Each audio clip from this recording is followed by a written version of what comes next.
What's up everyone, how are you all? Toaded, we are back with another blazing Naruto story. What if Naruto Shinigami revives Mito Uzumaki? If you enjoy, then please like, share and do comments. Shiki Fujin. A voice cried out. This was Minato Namikaze. The Yellow Flash, 4th Hokage, loving husband and recently father. An ethereal-looking figure materialized behind him. The death god was a terrifying figure, with a demonic look on its face mixed with the dark lifeless eyes and a tanto in its width. A smile that would make even the bravest cower. Who dares summon me? The voice of the Shinigami boomed. Many within the hearing range shivered in fright. Shinigami, please help me seal the Kyuubi inside my two daughters. Minato said to it, though it almost come out as a whimper due to his fright. The Shinigami raised an amused white eyebrow. You realize the price of my service, don't you? Shinigami replied, while giving Minato a penetrating look, ignoring the roar of protest of the Kyuubi, who was bound by the chains of Kushina Uzumaki, though she looked ready to pass out at a moment's glance. I won't be sealed again. The Kyuubi roared, trying to break the hold of the chains binding him, to no avail, Kushina pressing the chains harder. Shinigami took out his tattoo from his mouth, licked it and flew towards the Kyuubi, whose was struggling desperately. Shinigami stabbed the tattoo into the Kyuubi's chest, pulled out two threads of strings, quite large being the Kyuubi's, one pure black and the other pure white. Shinigami sealed the Yang chakra with a Natasmi and the Yin in Mito. Shinigami's glowed white signifying the Kyuubi's soul was trying to break free from her. Shinigami turned to Minato, who was the only one not unconscious, Kushina having lost it as soon as the Kyuubi was sealed. I will not devour your soul. Shinigami told Minato, whose widened in surprise. Wha. He choked out, only seconds away from losing consciousness. Do not misunderstand me, I will have your soul, just not today. Shinigami told him. Minato nodded gratefully, eyes now half-lidded, seeing dots of darkness in vision, the surroundings getting blurry. Shinigami turned away from Minato, who had allowed sleep to overtake him. The death god turned to Naruto, staring at him. You will great things, good or bad I do not know, but great things nonetheless. You will have hard road down the path of your life. I will lend you some help, Shinigami stated, pushing his hand through his stomach, searching for certain souls, from heaven and hell both. He found the souls he was looking for, Shinigami pulled them out. Shinigami put his hand on Naruto's stomach and sealed them in him, along with the Kyuubi's soul. Farewell, Naruto Uzumaki Namikaze. Shinigami said, in a surprisingly soft voice, for a god of death that is. In a bright light the Shinigami left the human world, leaving everything in its wake unconscious.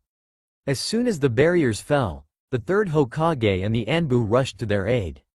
Hiruzen went to check on his successor, he touched his finger to check for a pulse, he found one. Anbu. Hiruzen shouted, 2 Anbu landed in front of him. Get Lord 4th to the hospital. He ordered. Hi. The Anbu answered, they put Minato on their backs and shunshined away.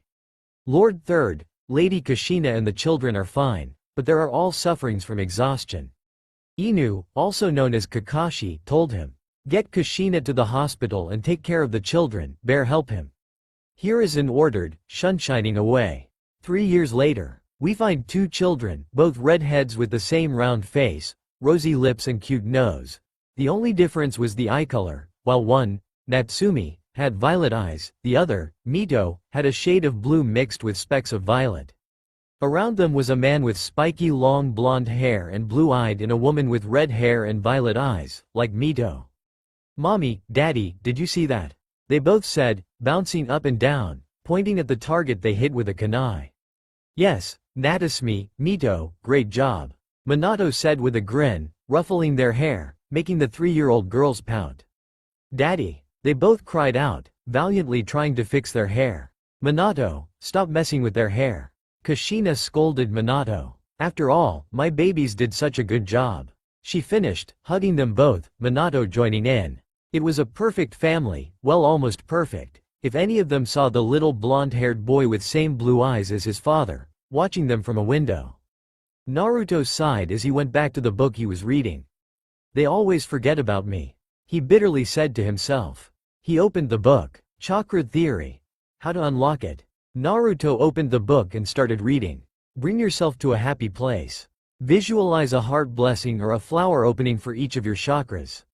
When done with intention, deep and conscious breaths can restore your chakras as well. Each inhales directs energy to your chakra, while each exhale allows awareness to settle into your chakras. Naruto put down the book and closed his eyes, visualizing a flower blossoming. He focused on his inhaling and exhaling, making sure to bring himself to his happy place, which coincidentally was surrounded by books. He felt a tug the center of his chest. He allowed himself to be pulled into his mind, with a spiral motion chakra surrounded him.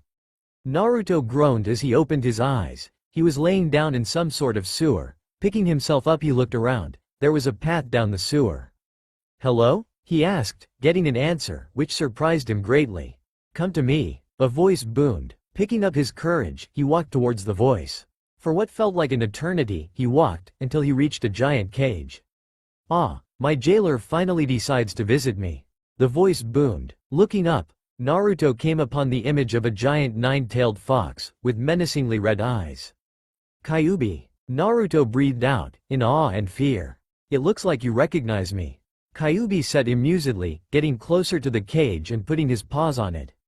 Naruto took a step back in fear. "Now, Kurama, don't scare the poor boy," a voice said to Naruto's left. Naruto snapped his head to look at the voice, which belonged to a man.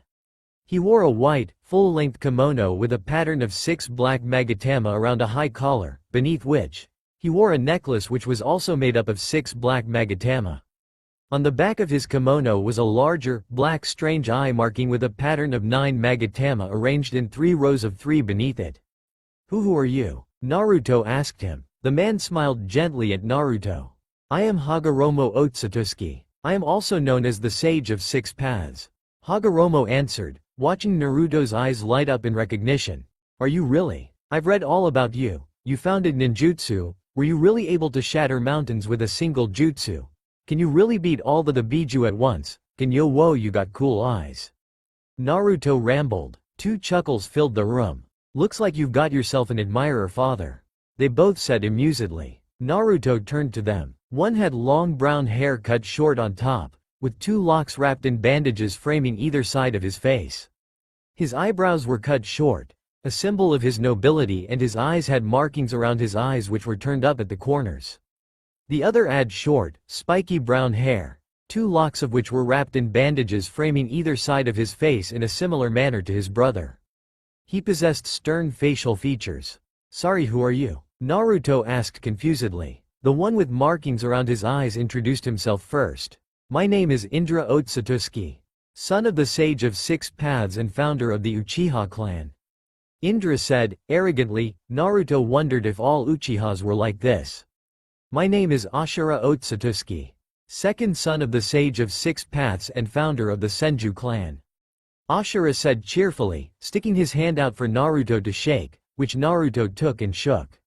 "Nice to meet, Cha Ashura," Naruto said equally as cheerfully. "You're pretty short," a monotone voice said from around the room. Naruto looked around and found a man leaning on the wall with his eyes boring into him. He had long spiky black hair, which reached to his back, covering his left eye, which was coal black. He wore a red and black battle armor, with a symbol on the back of it and a battle fan situated on his back. "Yeah, well, I'm 3, you were probably also this short when you were 3. Naruto said, pointing at him. He looked familiar to Naruto. The man let out a "HN" and turned away. Naruto widened his eyes as he realized who this was. "You're Madara Uchiha," Naruto exclaimed. "You're the ghost of the Uchiha, second founder of the Hidden Leaf and the only person able to stand up to Hashirama Senju. You're also known as the Army Decimator, earning the title after you beat an army of Inuzuka, Aburame and Nara shinobi, which consisted with about 1,500 shinobi." Naruto finished, with stars in his eyes. Madara gave Naruto an amused smirk. "You're very knowledgeable for your age." A soft voice, once again, echoed around the room. Naruto, for the 3rd time, looked around the room. His eyes landed on a woman. She had 2 ghostly, featureless, and pupil-less white eyes. Her skin was pale and flawless, and her bluish-white hair draped down to her ankles. She was the definition of beauty. "Wow, who are you, miss?" Naruto asked her, in awe of her beauty. The woman let out a gentle yet beautiful smile as she gazed upon Naruto. My name is Kagaya Otsutsuki, mother of Hagoromo and true founder of chakra. She said softly. Can we get back to me? Kyuubi whined. Wait, he whined? Naruto turned around to face the Kyuubi. He was red. Naruto loved red. Naruto quickly ran forward and hugged the paw of Kyuubi, which was back on the found, and closed his eyes. I like you, Naruto murmured, still rubbing his head against the, surprisingly soft, fur of Kyuubi. Kyuubi and the Otsutsuki family smirked, while Madara sputtered. What do you like about him? Madara demanded. He's red and big and soft and red. Naruto replied, still rubbing his head against the paw of Kyuubi. That's it, Madara deadpanned. Yep, popping the p. Madara sweat dropped. Alright, enough of theatrics, let's get down to business, Hagoromo said. Naruto let go of the paw of the Kyuubi, tough reluctantly. We've called you here because Kyuubi would like to make an offer. Naruto turned to the Kyuubi again and tilted his head. I will grant you 9 wishes, tough you will have to wait 1 year in between, you can wish for anything you want, anything. In return I ask that you allow my soul to join with my chakra, which is sealed into you sisters, the Kyuubi said to Naruto, whose eyes widened yet again. Your chakra is sealed into my sisters? He asked wide-eyed. Kyuubi nodded his head. So that's why they treat them like they're better. I'll show them all, how big of a mistake they made. I'll become the strongest, he thought furiously. Before I accept, I have a question, Naruto said. Kyuubi nodded his head. Why me? If you could grant others wishes, why didn't you? Naruto asked, tilting his head sideways. Kyuubi smiled, baring his fangs.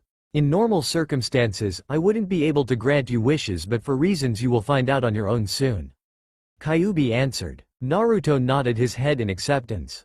My first wish is for you to give a dojutsu, which allows me to have all the abilities of the 3 great dojutsus, the Sharingan, Byakugan and whatever the name of the eyes Hagoromo Jiji has. I also want the eye to able turn back time for a maximum of 10 minutes and be able to absorb and copy any techniques of a person at a single glance. Naruto told him. The others whistled at his request, all except Kagaya. Kyuubi nodded, one of his tails swishing. I warn you, this will hurt, I will be rewriting your genetic code. Kyuubi told him. Pain like no there, it felt as if white-hot knives were being stabbed into body, over and over again. The worst however was in his eyes. His eyes hurt like they were on fire after putting oil in them. The other people in the room rushed to him as he fell on his knees. He rushed to cry, he wouldn't cry. He fainted. Naruto slowly opened his eyes, fluttering them as he did so. So you're awake, Madara said to him. How long was I out? Naruto asked. In the outside world, 1 hour, in here 10 hours. It was Indra who answered him. You're tough, I'll give that, Ashura said with a pat on the back. Indeed, to able to not let out a single tear, even after such imaginable pain is impressive. The soft, yet praising voice of Kagaya said. Did it work? Naruto asked the giant 9-tailed fox. Kyuubi nodded. Channeled chakra to your eyes. Naruto did as he was told, channeling chakra to his eyes.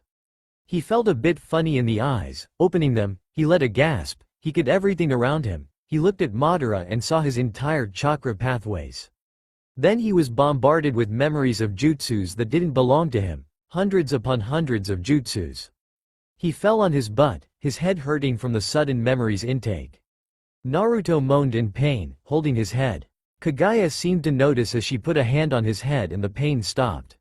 Naruto thanked her and stood up. The world was red in his eyes. Only then did he notice that everything was moving slower, the water and the people. Even Kyuubi was slower. Whoa, he marveled. Let me explain the abilities of your eyes. First you have the abilities of the Sharingan, which also includes the Mangekyo Sharingan and the Eternal Mangekyo Sharingan, which are upgrades to the basic one. They allow you certain techniques such as Amaterasu, Kotoamatsukami, Susanoo, Kamui and Tsukiyomi, and now your own, which is called Cronus. The Eternal Mangekyo just allows you better control over these abilities and you don't go blind from using it. The Byakugan allows you a 359-degree field of vision and you can see through anything. The Rinnegan, which are Hagoromo San's eye, allow you the ability to control the 7 paths. Kyuubi was cut off by Naruto. What are the 7 paths? Naruto asked. I was getting to that. The Diva path grants the user the ability to manipulate attractive and repulsive forces with objects and people. The Asura path grants the user the ability to augment their own body to summon mechanized armor and various ballistic and mechanical weaponry. The Human path grants the user the ability to read the mind of any target by placing his or her hand on the target's head or chest and yanking the soul out of the body, which then kills the target. Animal path grants the user the ability of summoning various animals and creatures which requires no blood sacrifice nor hand seals. The Animal path can also summon people which require hand signs. Preta path grants the user the ability to absorb chakra in any form, including most ninjutsu, using the blocking technique Absorption Seal. Naraka path grants the user two main abilities, interrogation and restoration, by using the King of Hell. Outer path grants the user the ability to revive the dead, transmit chakra to receivers, as well as manifest chakra chains, which can be used to blind tailed beasts. This dojutsu combines these three together, along with the ability you added. If you look at a person long enough, you'll gain any knowledge and abilities they have. Naruto and company gapped at the Kyuubi. Well kid, you'll probably be the strongest person I've ever met. Madara told him, with smirk. I'm just awesome like that. Naruto replied with a grin. Naruto felt a tug on his mind and the area around him started to distort. Looks like you're waking up, Ashura said with smile, while waving his hand back and forth. Naruto woke up and came face to face with his younger sisters, who had big smiles on their faces. Hey, Aniki, wake up, Natsumi said while poking him on the face with her finger. Yay Aniki, me and Natsumi want to play with you, Mito said, with an adorable smile. Naruto groaned and opened his eyes. He was still in the same place as before. Naruto turned to his younger sisters, only by 5 minutes, and smiled. He loved his little sisters. Even if they had been given more attention, it wasn't their fault, it was his Fa. Minato's fault. He refused to see them as his parents. Naruto gave a kiss on both of their cheeks. Alright, head downstairs and wait, I'll be there soon. The both nodded and skipped downstairs. Naruto walked up to the mirror and channeled chakra to his eyes. His eyes began to change. Gone were brilliant cerulean eyes. Now they were purple with a blue background. The purple in the middle was shaped like a star with tiny 3 tones beside it. I think I'll call it Psychogen, the supreme eye. Naruto reverted his eyes back to normal and went downstairs to play. 1 year later. Naruto had trained a lot this past year, in a secret base created by Hashirama and Madara when they were alive. He worked on his Psychogen and his physical abilities along with the scrolls he borrowed from the Uchiha and Hyuga clan, along with some from his parents' personal library. He had mastered the Amaterasu, Kamui and Tsukuyomi. He need eye contact to use Kotoshitagami, and his Susanoo was at the 2nd stage. He had mastered almost all of the jutsus that he had gotten from Madara, his favorite being Majestic Destroyer Flame. His speed could match that of a mid-Junin. He had taken to learn the Kusanagi and Madara's Gunbai, not that he could hold it probably. His Kenjutsu was around low Chunin level. When it came time to wish his second wish, he wished for a pocket dimension in which he was basically God and could do anything, except make life and humans. He had also gotten closer to his tenants and called Indra and Ashura his brother, while Madara was his uncle figure. Hagoromo became his father figure and Kagaya became his mother figure. Naruto had tried to fight Madara and promptly lost. Madara was only using 5% of his true power. 1 year later, Naruto had trained even more, spending all his time in the pocket dimension. He usually left a reinforced shadow clone, which could take a lot of damage and would last for 10 years, at his house, so his sisters didn't get worried. Naruto had taken to training in the pocket dimension. He would crank up the gravity higher than normal. He was currently on 20x Earth's gravity. When he started, he could barely move in 3x Earth's gravity. His speed had increased dramatically. He was high cage in speed and could match the Raikage if he went all out. His Kenjutsu had increased to low cage due to Indra, whose Kenjutsu would make the 7 swordsmen of the mist look like fresh genins. His skill with the Gunbai was low Jonin. He had mastered around 347 jutsus thanks to his almost limitless, thanks to having 5 of the strongest shinobis alive, 2 of them considered literal gods, and his Psychogen. His taijutsu was around mid-Anbu level, which was a great achievement for a 5-year-old. He had started Fuinjutsu and was level 3. Advice from Madara had also had him empty out his trust account, which contained 10 million ryo, and make a personal account. Doing that he would make a clone use henge and go to casinos and gamble it. He would play blackjack and had a win percentage of 100% due to his Psychogen. His account balance now was 20,257,463,102 ryo, which he used to invest into companies and started his own. He also built multiple casinos of his own. His genjutsu was good, not as good as Kurenai Yuhi, the genjutsu mistress, or Izane Uchiha. Izane of the Sharingan, but good eco to fool mid-jonins. He also challenged Madara again. He did better this time, making him activate his Sharingan and use 30% of his power, which was really impressive considering he could beat the 5 Kage like they were nothing. He had mastered his Kotomashitagami and his Susanoo was at his 3rd stage. It looked like a mix of Madara's and Hagoromo's in color, a shade of light blue. His Susanoo possesses the Hakai sword, which would wipe out someone's existence with a single swipe. He also had a Smiler shield to the Yata mirror, but stronger as he could will it to surround his entire Susanoo. He had grown taller as well, now 3 feet 9, being quite tall for his age. He was more physically fit as well, lean but not bulky, as he didn't use any lifting weights as they would stun his growth.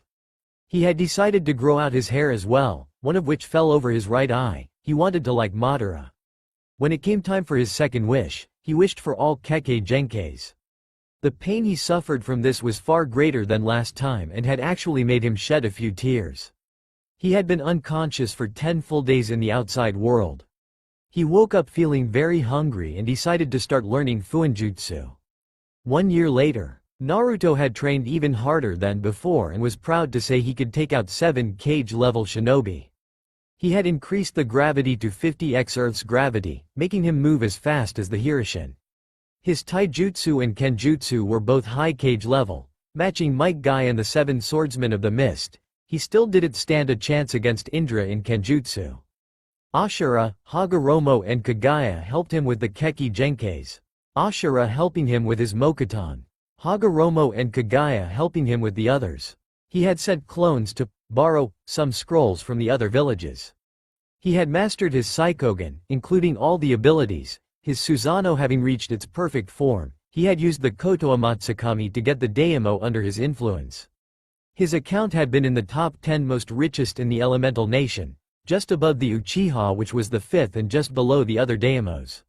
He had learned Yin and Yang release from Hagoromo. He had to admit the old man was really good at it. He decided to start getting experience in the outside world, which led to him destroying some guy named Gato and freeing the wave. He had put limiter seals on his body to limit his body, as he had almost destroyed the wave village. He had reached level 9 out of 15. Thank God for the ability to make 1000 Kage Bunchins. He visited Uzi Shiogakure to recover some scrolls, needing them to progress further. A sun and moon appeared on both of his hand. When he asked his tenants, he was told that there were the markings proving that he was the reincarnation of both Indra and Ashura.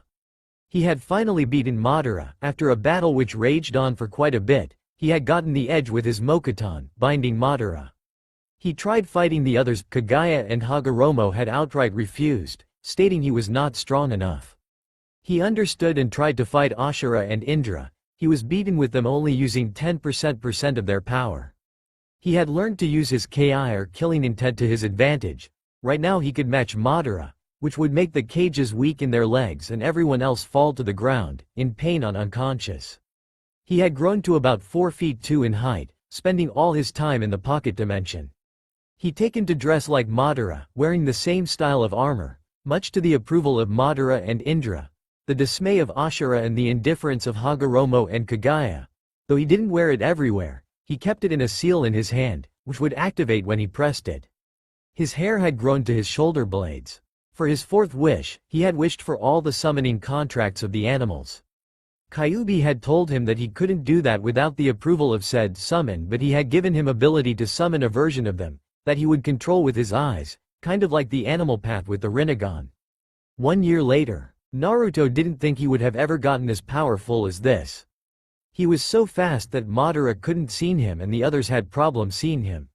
He had bumped it up to 200x Earth's gravity. To the regular shinobi, they would see nothing except him fading from sight.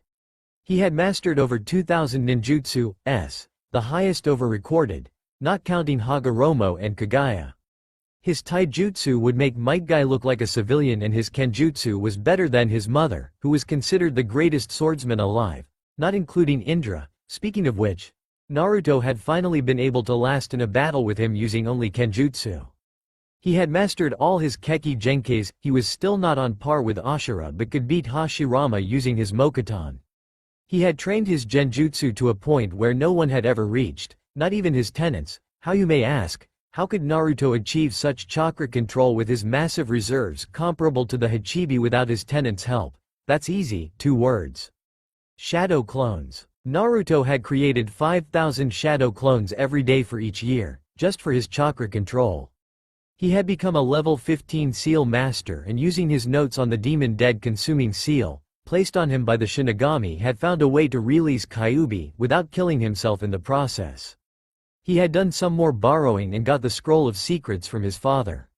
He had started to create his own jutsus, some of which were very deadly, and even created a SS rank ninjutsu. He had dispelled his reinforced clone, and was surprised. The one in Konoha had made several friends, most of them Uchihas, most notably, Aizen Uchiha, Fem Itachi, Makoto Uchiha, Shisui Uchiha, Sasuke Uchiha, and his twin Satsuki Uchiha. His relationship with his Imotos had grown considerably. His parents still forgot about him. What really surprised him was Orochimaru. The snake Sannin had become his friend after he was impressed by Naruto's, or rather his clone's, intelligence. The other 2 Sannins completely forgot about him. He had struck up a friendship with the Ice Queens of Konoha, Kurenai Yuhi, Enko Mitarashi, and Yugao Izuki, after Kakashi had taken him along with Rin. He had gotten perfect grades in the academy, unfortunately gaining him a lot of fangirls, much to the annoyance of Aizen, Makoto, his sisters, and Satsuki. His best friend Sasuke had found it really funny. His wealth-making clone, as Naruto liked to call him, had gotten him up to the 2nd richest person alive, only behind the lightning Diamo.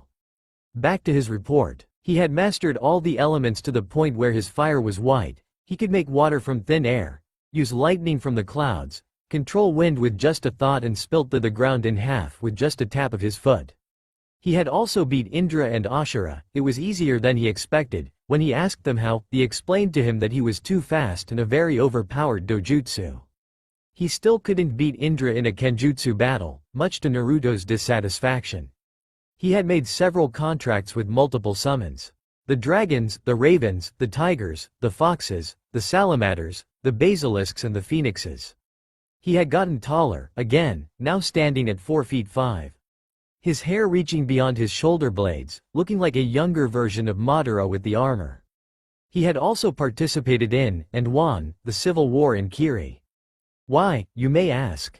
Experience. His tenants wanted to have experience battling multiple opponents by himself. He remembered how that went. Flashback. Naruto slashed his Kusanagi through another Kiri loyalist, his 356th one. Using his gunbai, he sent a wind-enhanced attack at a group 10 Kiri loyalists, who were charging at him. He jumped up and used his majestic destroyer flame, which was now white. Several Kiri ninjas fell. He was countered by a huge wall for water. Looking up, Naruto saw boy, or so he thought, with a bow staff with a hook on top.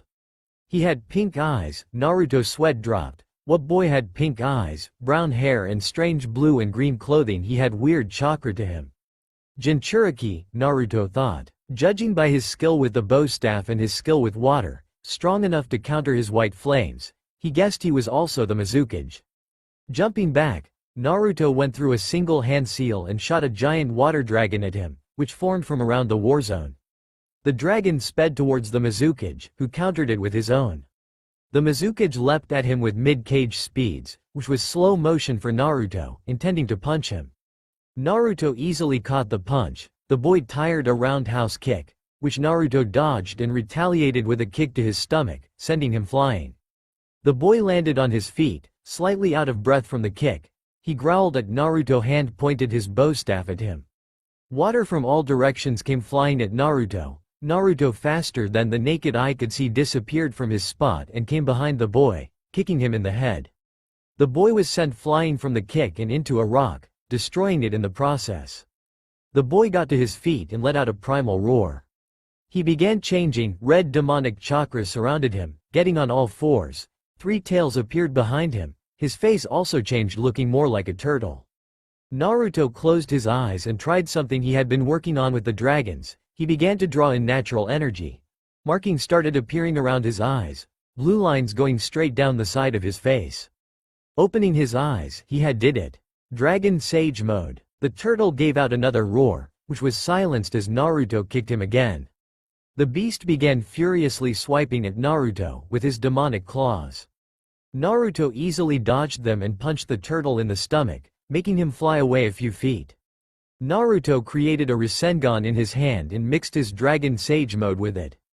The blue sphere became a shade of darker blue and small markings off black appeared. Raising his hand above his head, the ball began to change into his SS rank ability. The ball now had multiple blades attached to it. The Rasen Shuriken mixed with Senjutsu. He threw it at the turtle. Demonic screams could be heard from him as the Rasen Shuriken dug into him. It lasted a good 5 minutes before it created a huge blast. Naruto quickly got out of there. The blast had done a lot of damage. There was a crate-sized hole in place of the turtle. Naruto turned away, his job finished, when a sudden gathering of chakra from behind him caught his attention. Turning back around, he saw the dismembered body of the turtle making a Biju bomb. Naruto calmly waited for him to fire. It took about 2 minutes before he did fire. It approached him at an incredibly rate. As the bomb was about to touch him, his eyes glowed. There was a huge blast, large enough to wipe out half of Konoha. When the dust cleared, the boy was on his knees panting, his Biju cloak gone. He smirked. There was no way anyone could have survived that. Luckily Naruto was not anybody. There stood a perfect Susanoo and in its helm a serious Naruto, with his dojutsu activated. The boy's eyes widened in fear as he started running away. He was not fast. Naruto stabbed him with his sword of Hokkai and watched the boy glowed purple, and vanished from existence. Naruto quickly kamuied away from the battlefield. Flashback end. Naruto's 5th wish had been for a ridiculous healing factor and an immortal lifespan. He had gotten what he asked for. Now if Naruto was to cut his arm, the flesh would be healed before the blood touched the ground. 1 year later, Naruto had trained even more and now been able to be up to spar with Hagoromo. Kagaya proved to be a very tough opponent. He had surpassed his Indra in Kenjutsu. His taijutsu was better, faster and stronger than Might Guy's by 1000x times. His speed had made the Hirishin look slow. Training in 2000x times Earth's gravity will do that to you. His ninjutsu arsenal of 5000 jutsus would make Kakashi jealous. His Jijutsu was hundreds of levels above Izane's and Kurenai's. He had made a widespread Tsukiyomi, which could trap a minimum of 100 shinobis in it. He had made a seal would evolve the Mangekyo Sharingan into the eternal Mangekyo Sharingan. He made this for a handful of people. After all, he couldn't give all Uchihas the eternal Mangekyo. The seal would pump chakra into the eyes as the user entered their Mangekyo stage. He was 4 feet 9, his spiky blonde hair, an exact copy of Madara's, going down to his mid-back. His gunbai stuck to his back while his kusanagi was on his hip. He started emotion-controlled training. He was proud to say that he was very good at it, as good as Madara. His 6th wish was for the ability to hop from the overworld to the underworld and heaven. Tough he never went there. 3 years later. 3 years had passed. We find Naruto, 5 feet 9. All the baby fat gone, giving him a chiseled face, his right bang of hair covering his right eye. His spiky blonde hair, which had turned black after reaching his back, had now reached down to his legs. His toned muscles, which would make even goddesses blush. He found that when he caught Kagaya staring at him a couple of times, he had probably become the strongest person in the world. His taijutsu was unmatched. His kenjutsu was better than Indra's. He was training at 100,000 the Earth's gravity. When he took his seals off, he would be traveling Mach 4,597 or 3.5 million miles per second. His strength had made Tsunade look a toddler with hers. He had mastered all the ninjutsu known to shinobis. He could put you a genjutsu that could rival the infinite Tsukiyomi. His mastery of over his Keki Genkai was beyond Kagaya herself, who he beat 1 year back. He made several of his own jutsus. He had beat Ashura and Indra to gain the Ashwa mode and Indra mode respectively. His mastery over Sage mode was amazing, able to go Sage mode in blink of an eye. His Psychogen had been perfected to the maximum, which had a lot of advantages, not only in fighting but also the business world. Speaking of which, he was now richest person on the planet, 5x more than all the others. He had started a spy network which was built of a bunch of reinforced clones of his using henges. Since they were clones of him, his spy network had become even better than Jiraiya's. He had finally decided to use his 7th path abilities, allowing him to resurrect shinobis he wanted under his command. He wanted to resurrect his tenants, but they told him that their body had long since been destroyed. He opted for Madara Oji-san, Hashirama Senju, Mito Senju ne Uzumaki, Izuna Uchiha, Tobarama Senju, Sakumo Hitaki and Kagami Uchiha. These were legendary figures in the shinobi world. A lot had changed in the outside world.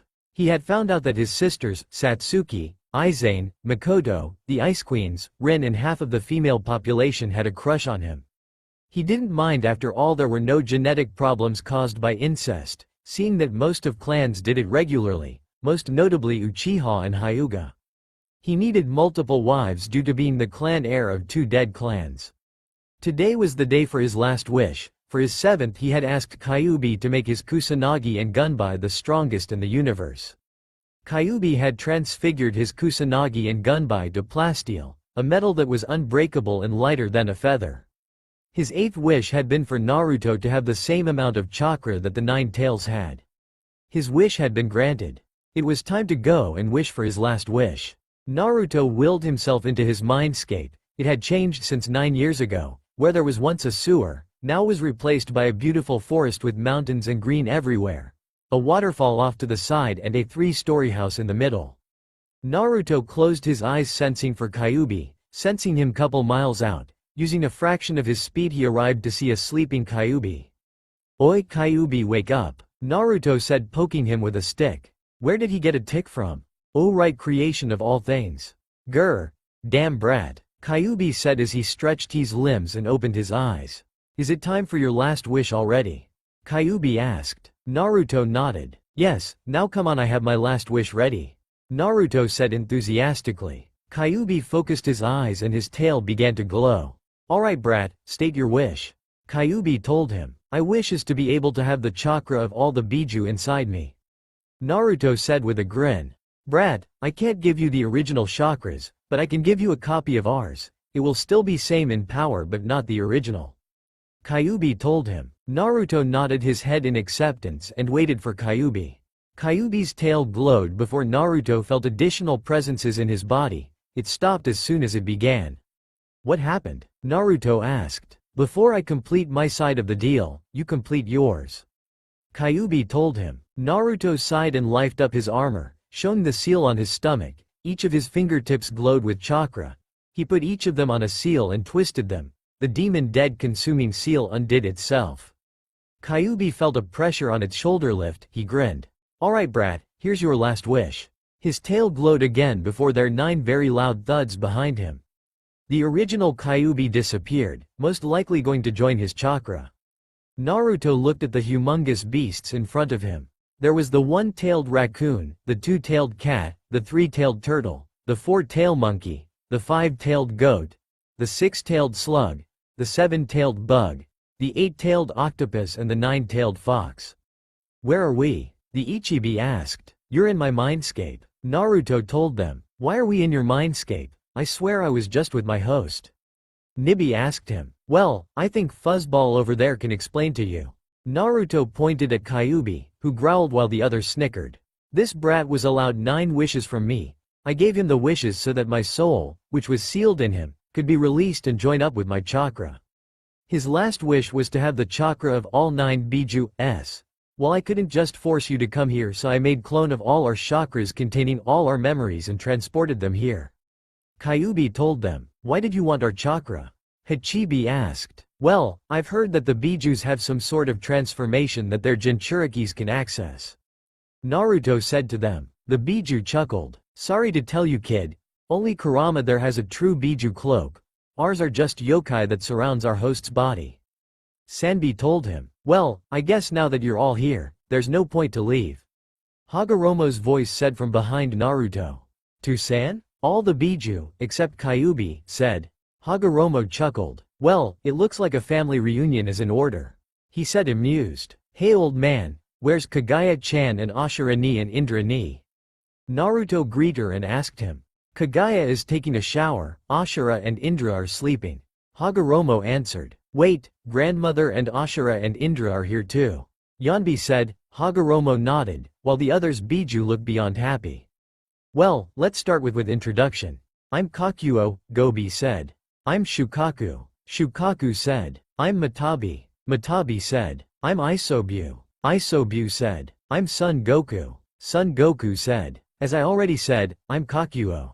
Kakuo said. I'm Seiken. Seiken said. I'm Chome. Chome said. I'm Gyuki. Gyuki said. I'm Kurama. Kurama said. I'm Naruto Uzumaki Namikaze. Naruto introduced himself. I want to challenge you to a fight. I want to test myself and I want to access your chakras.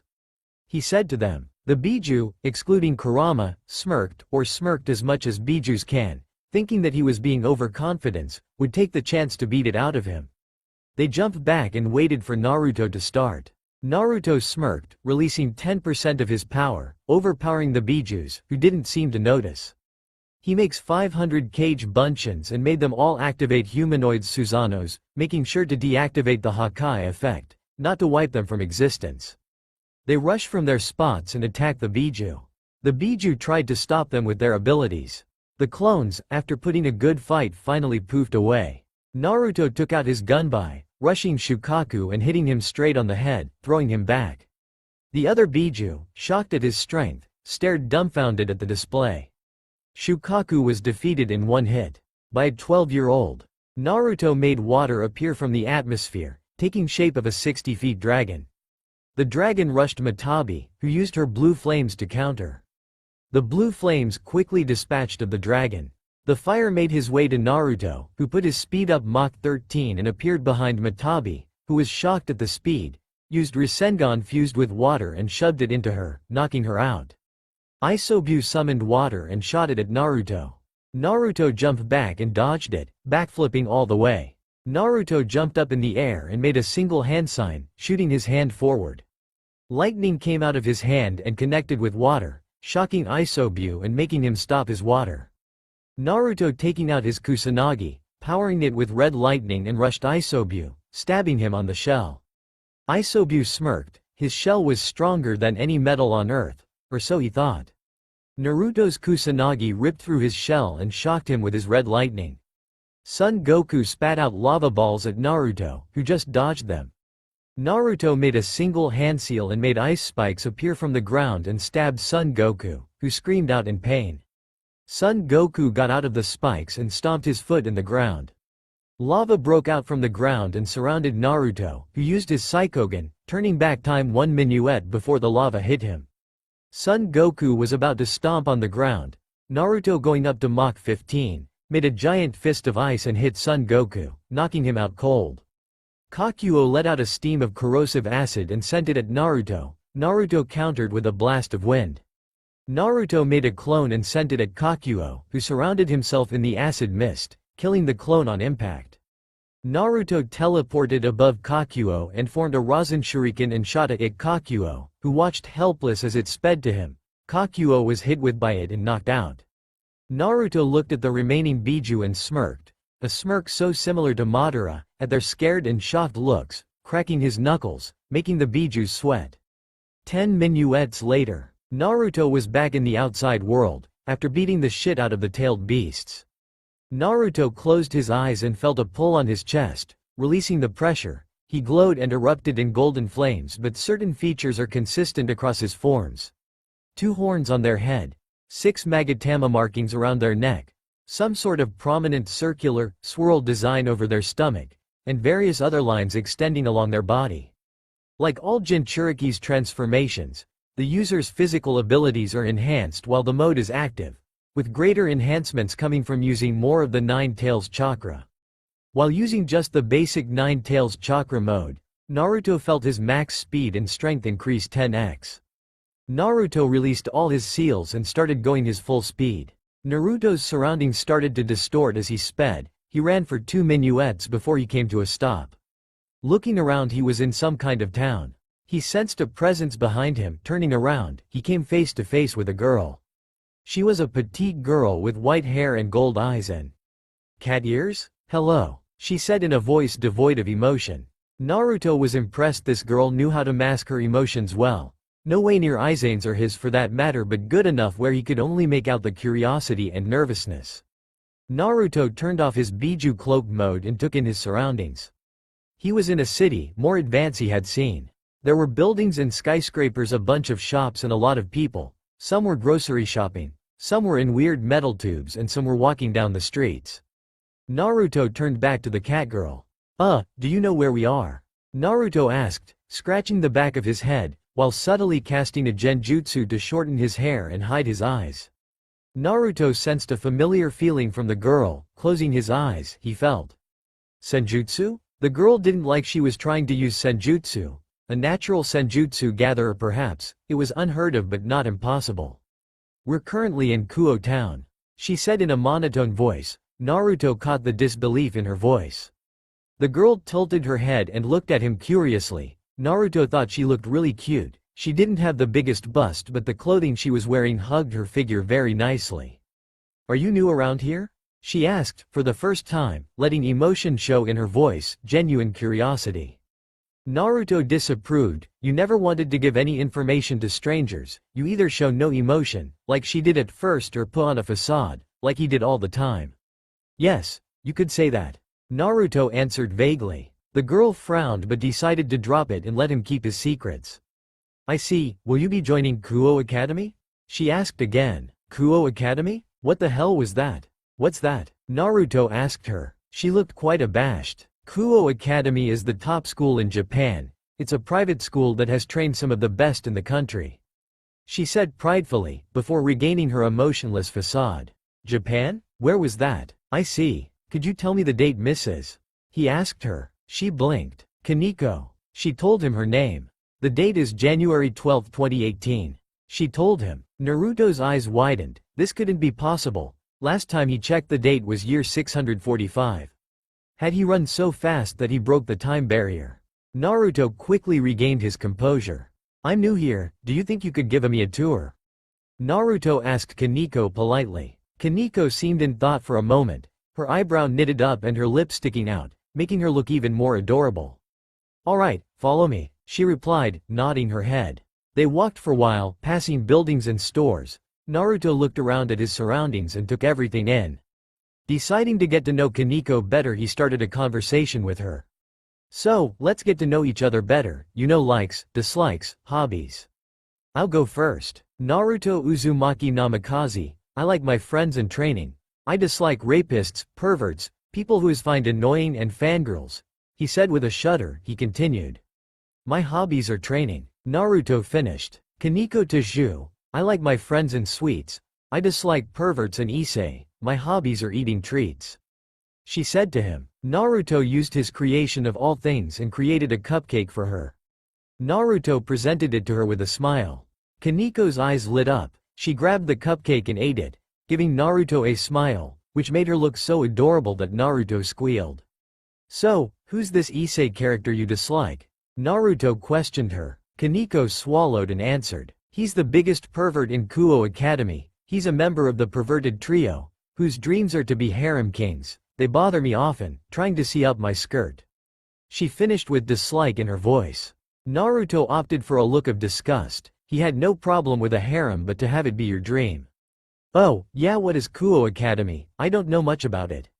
Naruto asked, hoping to get more information on the school.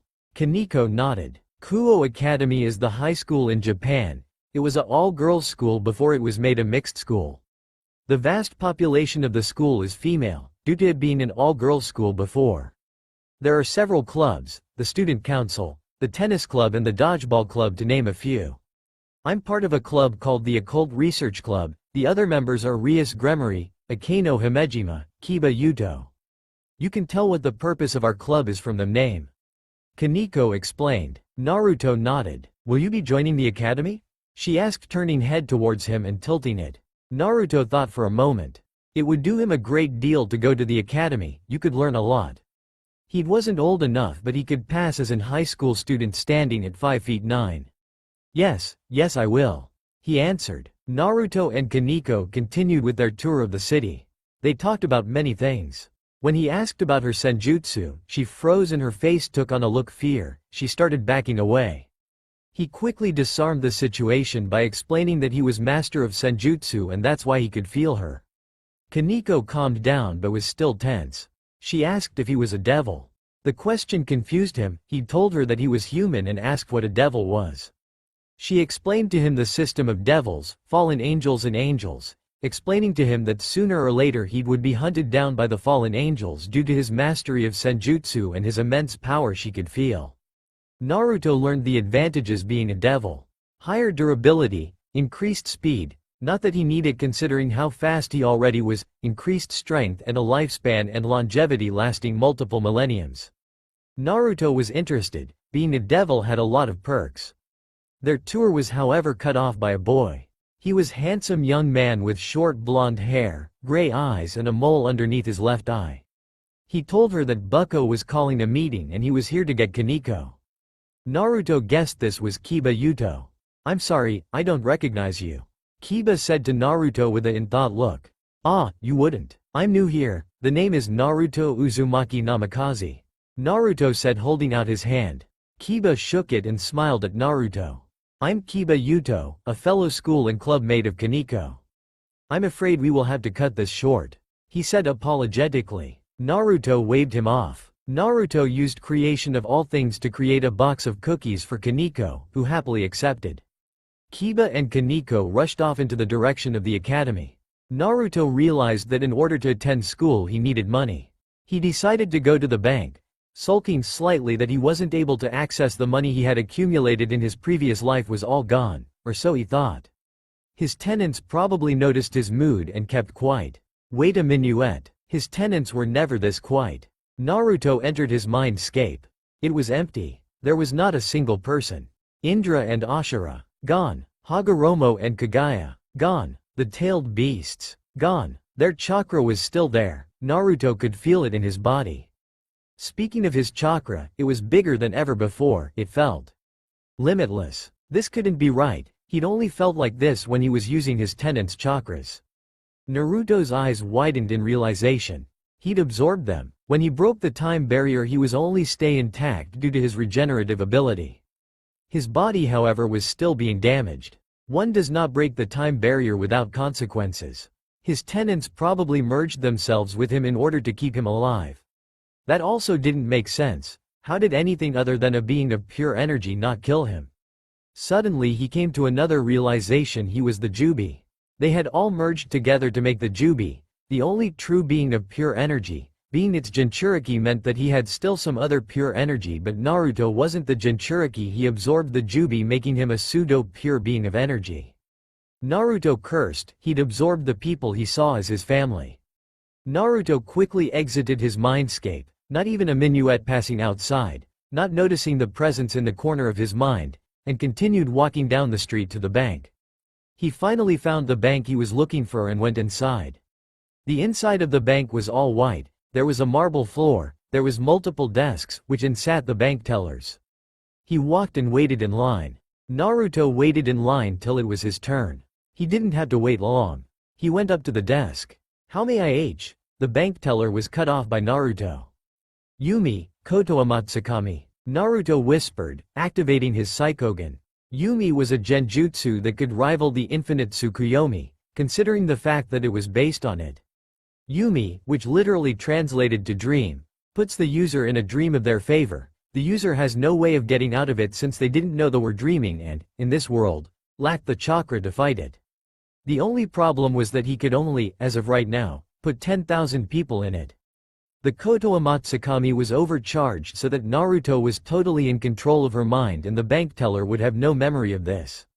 Open an account for one Naruto Uzumaki Namikaze, Naruto told the bank teller. She appeared to be writing something on the small TV screen. She looked up at him with glazed eyes. There is already an account for Naruto Uzumaki Namikaze opened in 641 inches, she said without a hint of emotion. Naruto was surprised that his bank account from over a millennium was still intact. How is it that his account is still running? Naruto asked her. This bank was bought by one Sasuke Uchiha. In his will he said that this account was to remain running and unchanged until his best friend returned and claimed it.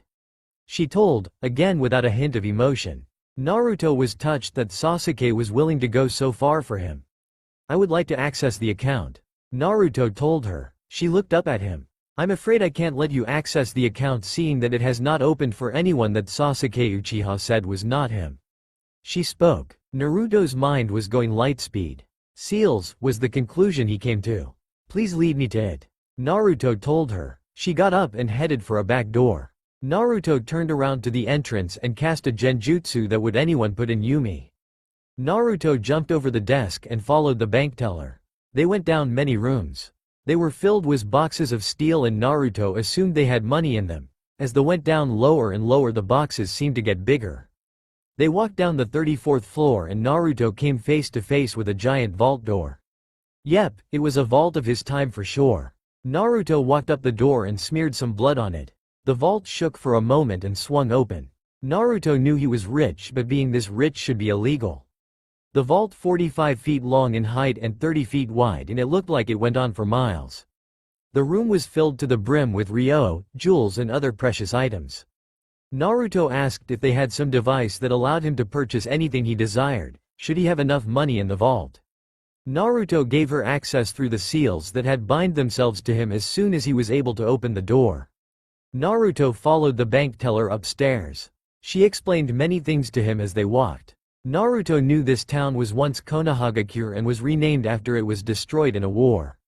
Naruto's eyes widened when he asked who they hand war with. She said it was combined effort of the other 4 villages at the time. The currency was renamed to yen and it was the same amount as ryo. When he asked the contents of the vault, he choked on his breath. He was told that for all purposes his vault was unlimited due to the more than 1,000 years of built interest. Naruto got the card that was supposed to use when he was upstairs.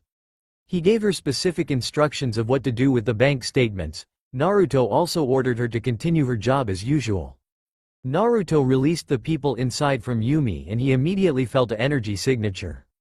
A chakra signature to be exact. Naruto quickly put an illusion over himself and sped to it. He went through a forest and some mountain till he stopped at a single tree. The energy coming of the tree was chakra for sure. Tough, it was very small compared to his, was cage level. Naruto noticed the fruit being created. Shinju tree, it was the Shinju tree. Naruto quickly sealed the Shinju tree and the fruit in himself, he would let it grow there. He didn't need another cage level reserve, but he didn't want to fall the wrong hands. Naruto used the body flicker to arrive at the town again, still under his illusion, and went into an alleyway, where he dropped it. Naruto made 50 shadow clones, made them all henge into random civilians. He told 10 to go house shopping, the other 10 to go school supplies shopping, and the 30 read up on the circular of the school, and to help he made 50 more, also making them henge. Naruto decided he would choose his normal day-to-day clothes himself.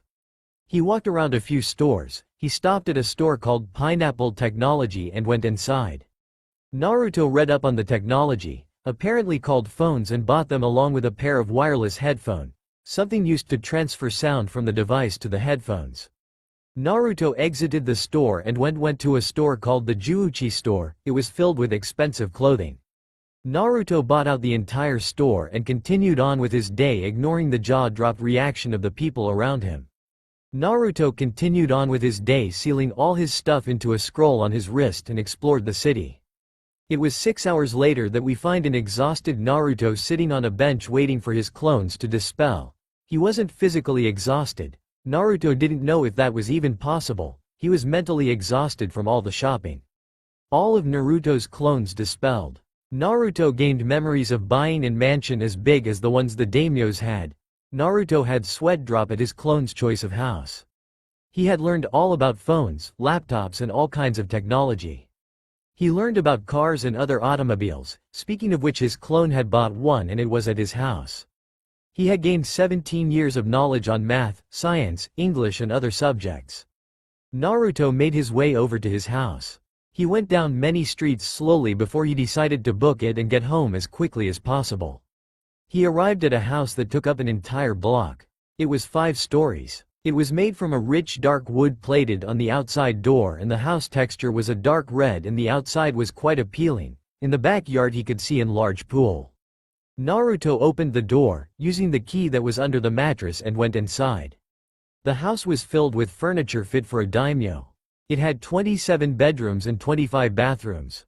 It held a large living room filled with a modern-day TV and furniture. There was a fireplace which illuminated in the dark. Naruto turned on the lights and went for a quick tour by himself. He went through 13 of the bedrooms before he chose the one he liked. It was a big room with a king-sized bed. It had a large study table off to the side and large walk-in closet. The wallpaper was diamond blue. Naruto made 10 clones to sort out his clothes and went into the bathroom. He went in and got a quick shower, changing into robes and then his pajamas, which had a picture of an eagle. Naruto used his creation of all things to make himself a toothbrush and paste. Naruto got into his bed and yawned. He looked towards the ceiling and sighed. This had been one extensive day. He had time-traveled almost 1,373 years into the future and decided he wanted to stay here. He felt sad that the people he considered his family merged themselves into the Jubi, who he then absorbed to keep himself alive. Harry felt his eyes droop and let sleep claim him. The underworld. A handsome man who seems to be in his early 20s. He has shoulder-length crimson-red hair and blue-green eyes, looked at his partner and best friend since childhood. "Have we found out the reason for the time barrier breaking?" he asked. The man in question was bewitchingly beautiful and attractive young man appearing in his early 20s, with light blue eyes and green hair that is slicked back. Shook his head. "We don't have a reason, only that it was in Kuo." Akuja Beelzebub responded to his friend Searsex Lucifer. Searsex and Akuja were 2 of the 4 great Satans on Makai. They had been in panic ever since their scouts reported a time barrier being ripped open. The last time someone did that, he caused a war to break out. They still remembered the white hair and red eyes that gave them nightmares. "Doesn't your sister go to school in Kuo? Ask her to keep a lookout for something," Akuja said to Searsex, who nodded his head in response, wanting to get down to why the time barrier was ripped and closed soon after. "Have you completed the newest piece for the sets?" Searsex asked his laid-back friend. Akuja grinned in response and nodded his head, taking out a piece. It looked like a king, wearing a crown, but the back of it had his wings out and his posture ready for battle. "It's worth an entire peerage. It's similar to a king in a sort of way. It holds the powers of 10 queens. I call it the ultimate piece." Akuja held it up so Searsex could see it. "Amazing. What about the mutation piece?" Searsex asked. Akuja took out another piece. It was the same shape, the only difference was the black linings that covered it. "This piece is special. If someone like you perhaps was to reincarnate someone with it, said person would become as strong if not stronger than you." Akuja explained. "Your genius never fails to astound me, Akuja," Searsex said to his friend, who frowned. "Perhaps, but my genius mind still can't figure out the reason for a hole being ripped in the time barrier," Akuja said, with an huff of frustration, running his hand through his green hair. "Do not beat yourself up. We will find out what caused this and get to the bottom of this," Searsex said to him, putting a hand on his shoulder. Akuja calmed down and nodded at his head at Searsex. Human world. Naruto woke to the sound of birds chirping in the trees outside. Naruto groaned as he turned over to look at the clock. It read 6 o'clock. Naruto put his blanket aside and stood up. Making a clone without hand signs to make him breakfast, he walked into the bathroom. He got out of his clothes and took a shower. He turned on the shower and let the cold water hit him. Naruto preferred cold water in the morning, it would get you up and alert. Naruto put on the shampoo and rinsed his hair. Naruto got out of the shower and got into his comfortable robes. Naruto went down to his kitchen. It was half the size of his living room. It had a glass table and the best kitchen accessories. Naruto read his school book on math. He found it easy, considering he has a IQ of 275. 9 years of creating 5,000 clones and having them do nothing but read will do that to you. Naruto's clone made him pancakes, a dish of the modern time. Naruto bit into it and was quite surprised at how delicious it was. Naruto quickly finished his breakfast and went back into his room. Naruto had made 2 clones and had them henge into his parents along with a clone of him and had them register himself. Naruto looked at himself in the mirror. His spiky blonde hair still wild as ever, his cerulean blue eyes shining. He was wearing the standard uniform of the Kuo Academy. Naruto knew he was handsome, his fangirls were a testament to that. He wondered if he would face the same problems here, hopefully not. Alas, he did not know how wrong he was. Naruto decided to walk to school today. Naruto walked down his street. It was an approximately 15-minute walk from here to Kuo Academy. Naruto looked around at his surroundings and took them in. He didn't see where he was going and bumped into someone. "Oh, I'm sore. Oh hey Kiba, Kaneko." Naruto greeted Kiba, who had bumped into, and Kaneko, looking as adorable as always. Naruto put his hand behind his back and made a box of chocolate chip cookies. Naruto gave her the boxes of cookies with an eye smile. Kaneko snatched up the box of cookies, thanking Naruto, who just chuckled at her eagerness along with Kiba. "Hello Naruto," Kaneko said as she ate the cookies. "Naruto, you spoil her too much," Kiba told him with an amused smile. "Well, I can't help it, she's just so cute." Naruto gave Kaneko a pat on the head. He could have swore he heard a purr. Kaneko blushed a little and looked away. Naruto and Kiba gave another laugh. "So, how did you settle in?" Kiba asked him, curiosity in his voice. "Oh, fine, my parents went a little overboard with the house." Naruto gave a nervous laugh. "But aside from that, it was very pleasant." "That's good. Have you read up on the curriculum of the school?" Kiba asked him. "Oh yay, not to brag, but it was fairly easy for me." Naruto told him and Kiba nodded his head. Kaneko finished her cookies and looked up at Naruto. Naruto, realizing what she wanted, put his hand behind his back again and made another box of cookies. Kaneko took the box. She looked hesitant and something. She stood up on her tiptoes and gave him a kiss on the cheek. Naruto was momentarily surprised before he smiled at her. She blushed and looked away. Kiba smiled at the display. As Naruto, Kiba and Kaneko, who was still eating her cookies, got closer to the academy, the female population got bigger and bigger. Unfortunately, that meant Kiba's fangirls and girls who thought he was handsome ogling at them with hearts in their eyes. "Are they always like this?" Naruto whispered to Kiba, who nodded gravely. "Mostly, just ignore them and walk faster," Kiba told him as they walked faster. They were making good progress before they were stopped by a voice. "Oh, Kaneko-chan, your cute little butt, come with me and maybe we can do some fun things." A perverted giggle came from behind them. They turned around and come face to face with a boy with brown hair and brown eyes. Judging by Kaneko's face of dislike, he was Issei. He turned to look at Naruto and his eyes widened in fear. "Not another blonde pretty boy. Kiba's already stealing all the girls, not another one," Issei said as he cried anime tears. He was punched in the face by Kaneko. "Pervert," she muttered, her face showing her irritation. Naruto saw the perfect opportunity and teased her. "Well, he's not wrong, is he, Kaneko-chan? You do have a cute butt," Naruto said with a smile. Kaneko's face lit up and she looked away. Kiba looked like he was trying his hardest not to laugh. "I'm just messing with you, Kaneko. For my teasing, I offer you a cupcake," Naruto said, giving her a cupcake. Kiba wondered where he was getting these treats from. Kaneko didn't care as long as she got her treats. "Hey Naruto, where are you getting these treats from?" Kiba asked him with a raised eyebrow. "Magic," Naruto said, waving his hand around. Kiba froze before he started walking again. It was just a coincidence, right? "Oh yay," Naruto started, his voice went into whisper mode. "Are you a devil as well? Kaneko mentioned them to me after she told me about them coming for me because of my power," Naruto whispered to Kiba. Kiba nodded, letting out a relived sigh. He had thought Naruto was a fallen angel. Naruto had split up from Kiba and Kaneko, them having separate classes. He heard many whispers as he walked through the halls, mostly from the female population. "Whoa, we have a new student? He's so hot. Do you think he'd go out with me?" "No way he'll go out with me." Naruto's eyebrows twitched at the comments he could hear. "Better just hurry up on out of here," Naruto thought to himself. Rias was staring at the occult research window longingly when she spotted a mop of blonde hair. She thought the boy that was wearing the Kuo uniform to be vaguely familiar. "So that's the boy Kaneko told us about," Rias thought. He seemed to radiate power. Naruto just waved at her with a grin, and continued trying to find his first hour. "What's gotten into you, bucko?" Akeno asked. "He's here, the boy Kaneko told us about," Rias said excitedly. The power she felt was so pleasing. "Alright class, quiet down, shut the hell up brats," the teacher screamed. The class went talking to instant silence. "Today we have a new student joining us. Alright, introduce yourself, son," the teacher told Naruto, who had just walked into the class.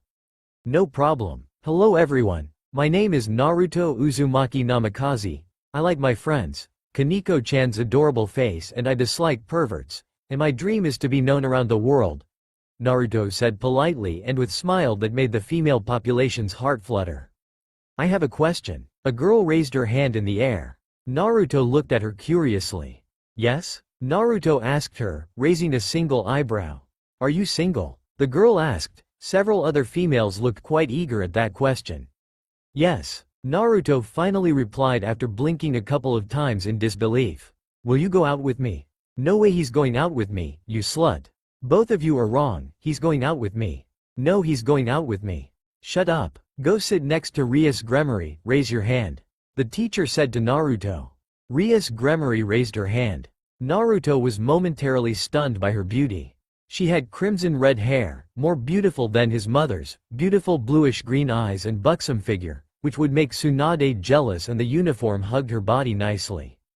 Naruto regained his composure and sat down next to her and offered her a smile, which she returned. "Hello there, beautiful," Naruto said, giving he a wink. Rias's face lit up like a Christmas tree. She looked down to hide her blush. The girls shot Rias envious looks while the male population was looking murderously at Naruto. Naruto offered her his hand. Rias took his hand and shook, his blush going down a level. "Era, it seems you two are getting along nicely," a seductive voice in his ear, causing the owner's hot breath on his neck, causing him to jump. Naruto was glad he didn't chop her neck off in instinct. Hello, your name is?" Naruto asked, a bit uncomfortable. She was a beautiful young woman with a voluptuous figure, very long black hair and violet eyes. Her hair was tied in a long ponytail, reaching all the way down to her legs with two strands sticking out from the top and sloping backward, with an orange ribbon keeping it in place.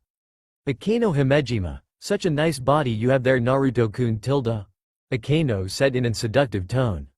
Naruto was instantly reminded of Anko. Hell, they even looked somewhat similar. "Aha, thanks Akeno-san," Naruto said, sweat forming at the back of his neck. In all of his time training, he'd never learned how to take a woman advance on him. Sure, Kagaya liked to tease him sometimes, but that was it. I like what I see, maybe you'll like what you see when we're in private tilde," Akeno said, placing a hand on his cheeks, caressing it. Naruto had to use all his willpower not to blush. "Akeno, stop teasing Naruto-kun," Rias said with a pout, crossing her arms and huffing. "So it's Naruto-kun, now is it, bucko? Perhaps you're just jealous and wish it were you doing this," Akeno said with a teasing tone. You could see mirth in her eyes. "However, I feel like Naruto-kun would like to spend time with me instead, won't you, Naruto-kun?" Akeno said, pressing her body against his chest. Her assets felt so soft on his chest. Naruto had to use all of his will to keep little Naruto down. "Down boy, down. The whole class is watching us," Naruto said, pointing his finger at the rest of the class, who were indeed watching them, even the teacher.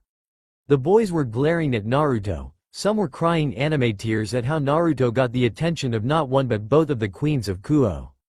The girls were however boys glaring at Akeno and Rias. "Alright, settle down, settle down. Shut up," the teacher yelled. Tough Naruto could clearly see the mirth in his eyes whenever he looked at Naruto, who was trying to distance himself from Akeno.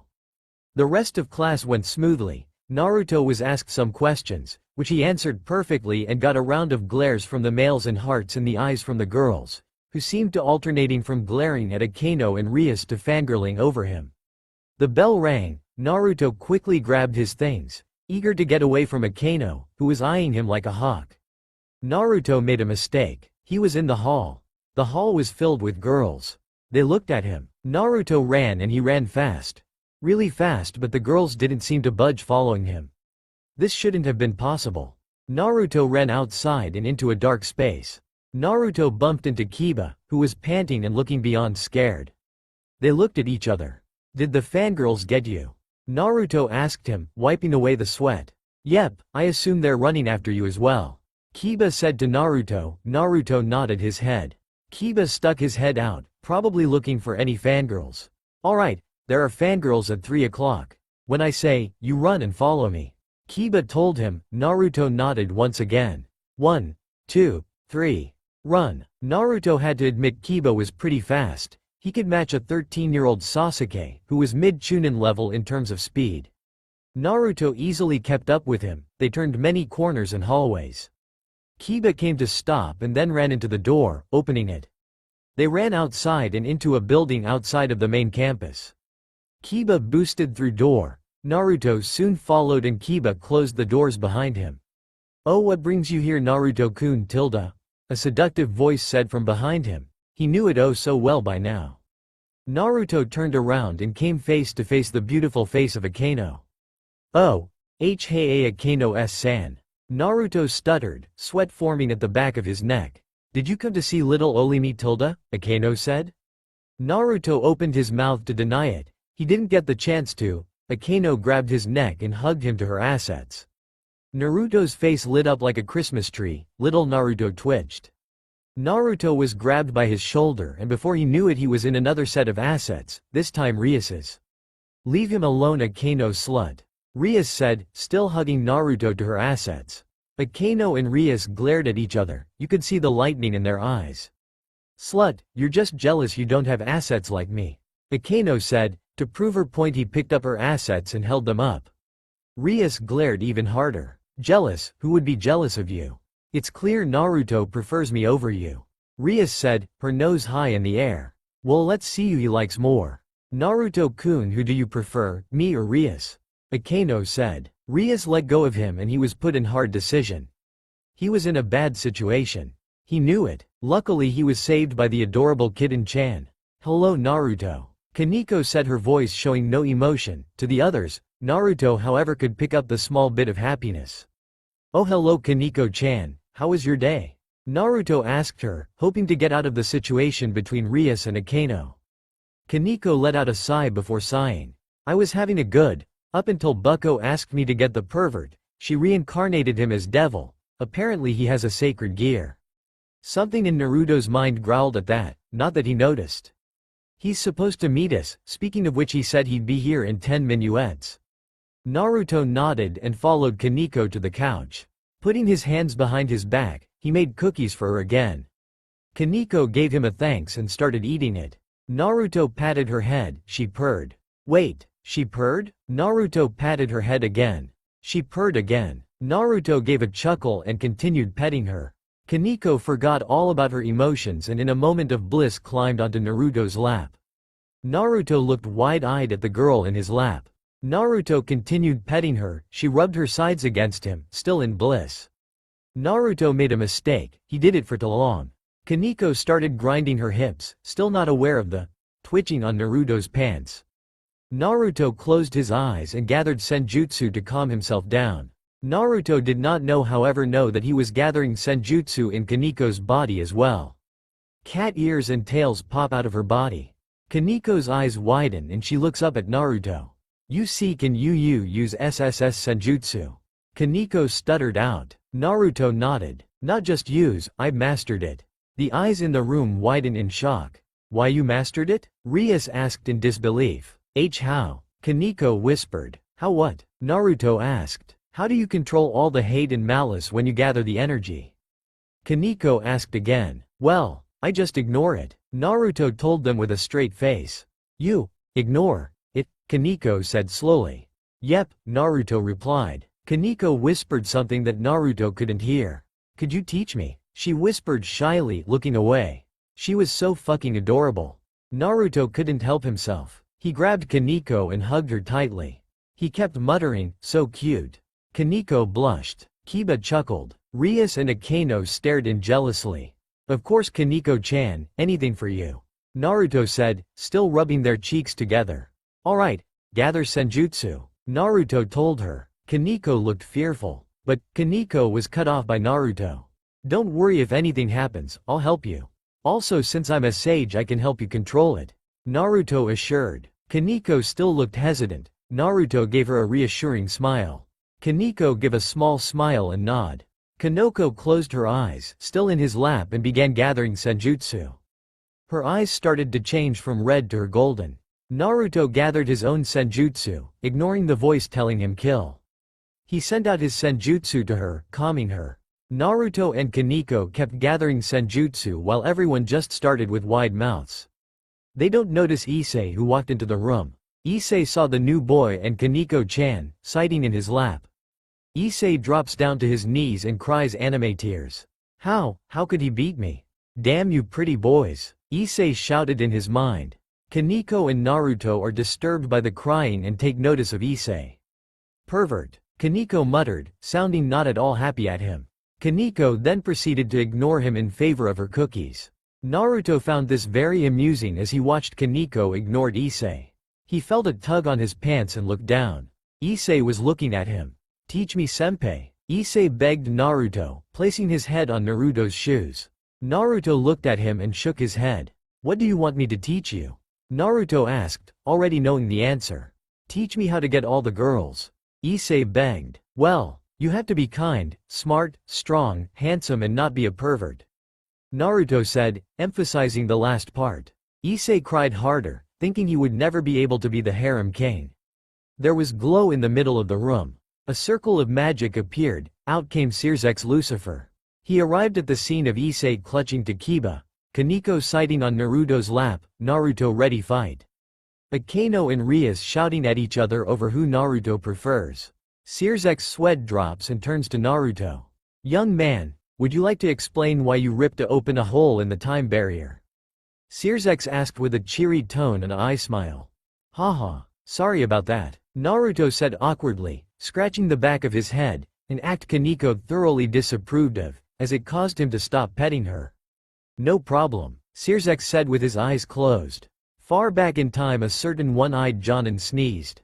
Sears's then face became even more goofy as he spotted Rias. "Rias-tan," Sears's said, engulfing his sister in a hug.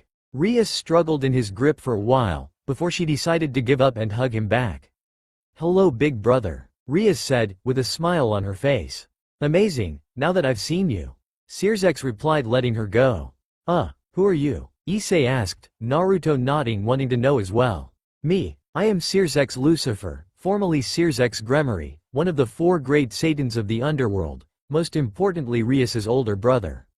Sears's introduced himself. "Oh, you're another devil then?" Issei asked. "Yes," Sears's replied. He turned to Naruto and his face became serious. "You, young man, do not belong in this time. Would you like to escape how you ended up here?" Sears's told him. Naruto sighed and nodded, knowing that there was no way out of this. "Very well, as you said, I'm not from this time. I have accidentally traveled back in time. I had just gotten a boost of power and in my excitement, I went full speed, ripping a hole in the time barrier and arriving here. I decided to stay here for a while, but since you're here I assume that I cannot?" Naruto said. Sears's nodded his head. "I'm afraid you will have to. There is no telling how much will change, with you not in your original time." Sears's said to him. Rias spoke up. "Wait a minuet. I wanted to recruit him into my peerage. I'm sure the others want him to stay as well." Rias said. The rest of her peerage, sans Issei, who seemed conflicted. On one side Rias wanted him to stay, on the other side he would get rid of one pretty boy bastard. He settled for nod like the others. "I'm afraid even I wouldn't have enough power to reincarnate him," Sears's said, giving Naruto a calculative look. Rias' eyes and mouth widened in shock and disbelief. Her brother, the strongest devil alive and one of the strongest in existence, didn't have enough power to reincarnate Naruto. Surely you exaggerate," Rias stuttered. The others, sans Issei and Naruto, nodded in disbelief. "Believe me, I don't think anyone has enough power to reincarnate him. It takes a lot of energy to time travel. In fact, the only other I know could do that was Satan. 666, and he could only go back in time for a few minuets. Naruto here had enough power to go forward in time, which is an incredible feat in itself, but not only that, he came forward in time, by my guess, a couple hundred years." Sears's explained. 1373, excuse me? Sears's asked. I came 1373 years from the future. Naruto replied. Sears and the others, including Issei, who even though didn't understand could tell that it was amazing, shook their heads in disbelief. So, when can you go back to your original time? Sears asked. I suppose right now. Naruto said, scratching the back of his head. You just time jumped and you don't feel any energy drain? Sears asked him. No. Naruto replied. Unbelievable. Sears muttered. Well, that solves it, please return to your time at the earliest convenience. But, Kaneko stuttered. Who'll teach me senjutsu and give me head pats? She asked, teary-eyed. Why yeah, even if he isn't a devil, I still want him in my peerage. Rias said, the others nodded. Sears looked at the high schoolers and sighed. I knew it was going to come down to this. Sears muttered, taking out a cube. This is in clone cube, depending on how much energy you put, it clones a copy of you, same power, same characteristics and intelligence. Now even if I put my entire reserve of energy, my clone will last only 10 minuets. Satan. 666 might be able to get up to 10 hours, so here you go, pour energy into this. Sears said, holding out a cube.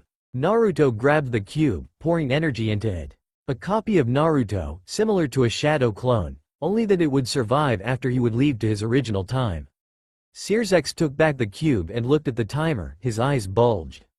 It reads 17 years, you have 17 years before the copy fades.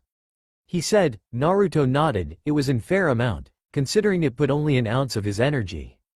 Naruto looked at the other people, so I guess this is goodbye.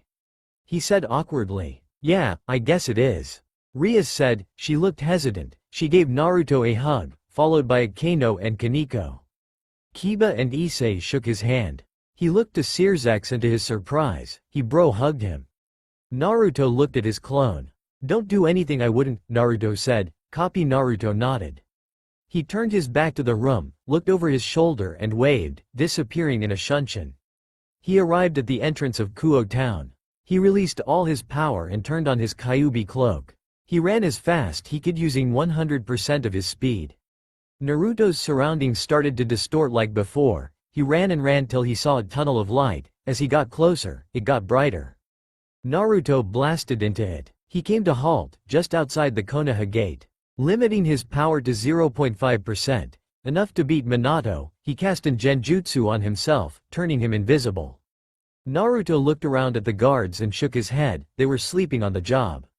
Getting an influx of memories from his clone, Naruto shunshined to the last place he was, which was at the ice cream stand, making sure to cast an genjutsu to hide his Madara-style hair, changing it to a more Minato style, which unfortunately his clone had chosen.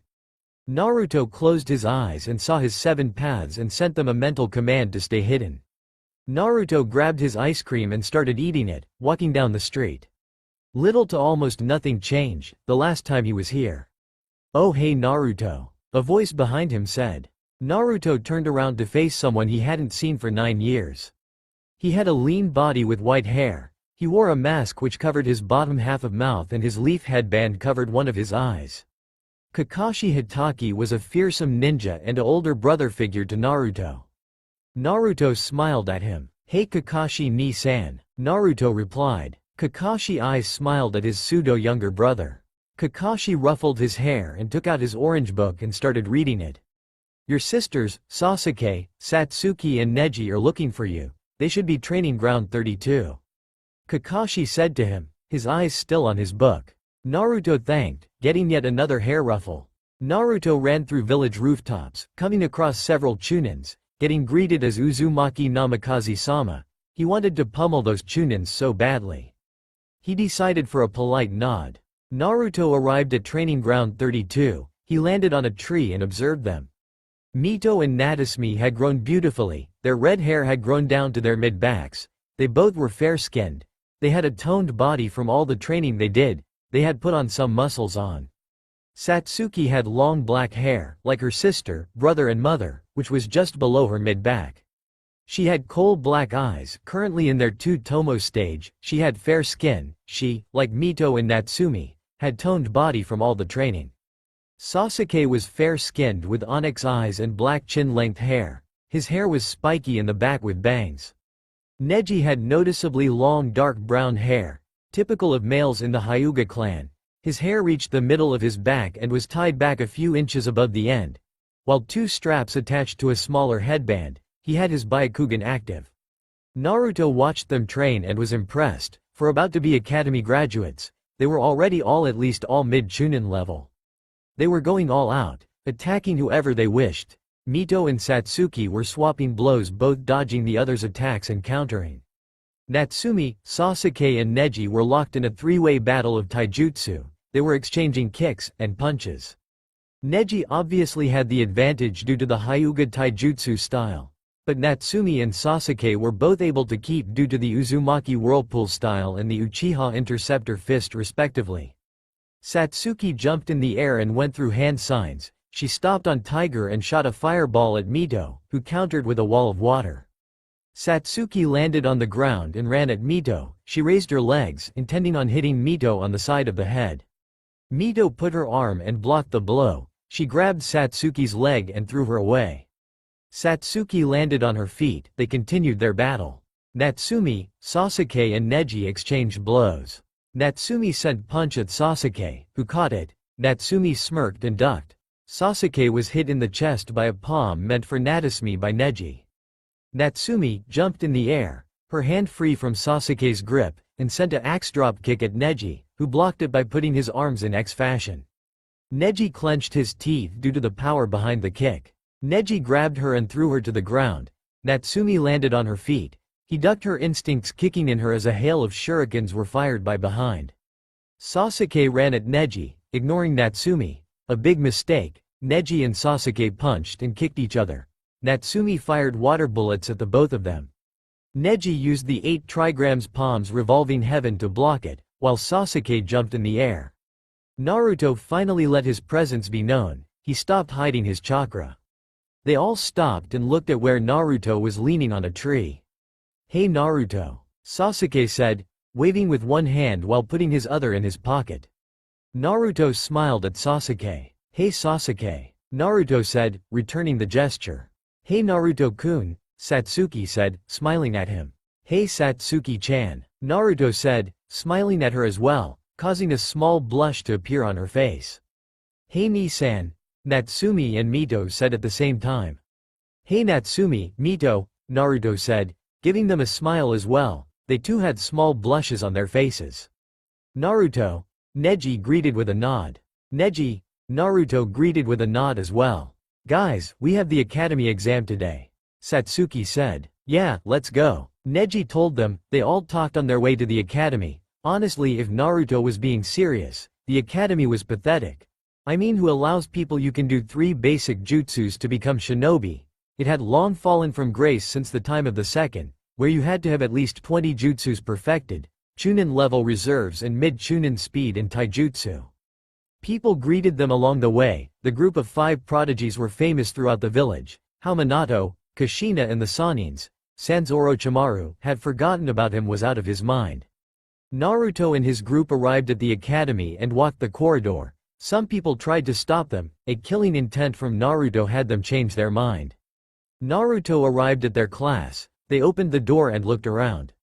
He saw many girls and boys' eyes light up at the sight of them. The boys hungrily looked at Mito, Natsumi and Satsuki, which earned them a deadly glare from Naruto, Sasuke and Neji. They were very protective of them. The girls looked at Naruto, Sasuke and Neji. "Fangirls," Naruto thought with disgust. "Naruto-kun, Sasuke-kun, Neji-kun, would like to go on a date with me? Shut up, he's going to go with me. Naruto-kun, you're the strongest." Ino Yamanaka shouted. Naruto shot her a disgusted look, which went unnoticed by her. "Shut it, Ino pig. Sasuke-kun is obviously the best." Sakura Haruno shouted. Naruto didn't understand how she was gonna make Genin, based on his clone's memories. She had no talent in any of the shinobi arts. Her stamina and chakra reserves were 40% smaller than the average Genins. All she had were her book smarts.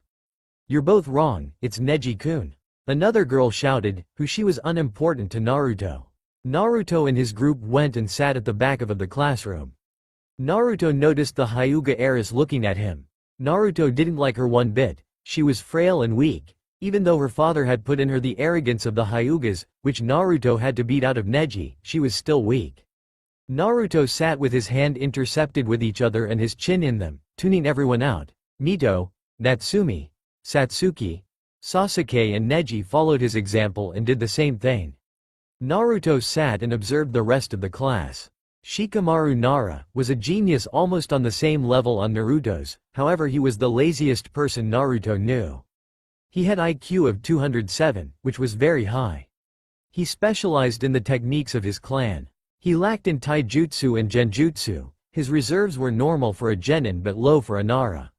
He liked to play shogi and was a genius in it, only being beaten by his father, Shikaku Nara, who was Jonin commander and was the chief strategist of Konoha.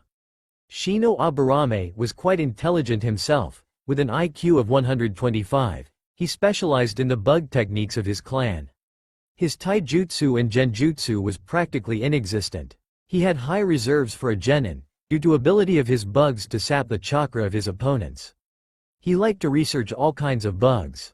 Kiba Inuzuka was not on the intelligence of his classmates. With an IQ of 80, he was loud-mouthed and was always proclaiming how he was the alpha of the group and was a pervert. He was the leader of the Mito, Natsumi and Satsuki fan clubs. He hated the guts of Naruto, Sasuke and Neji, due to them getting the attention of the females, something he could not.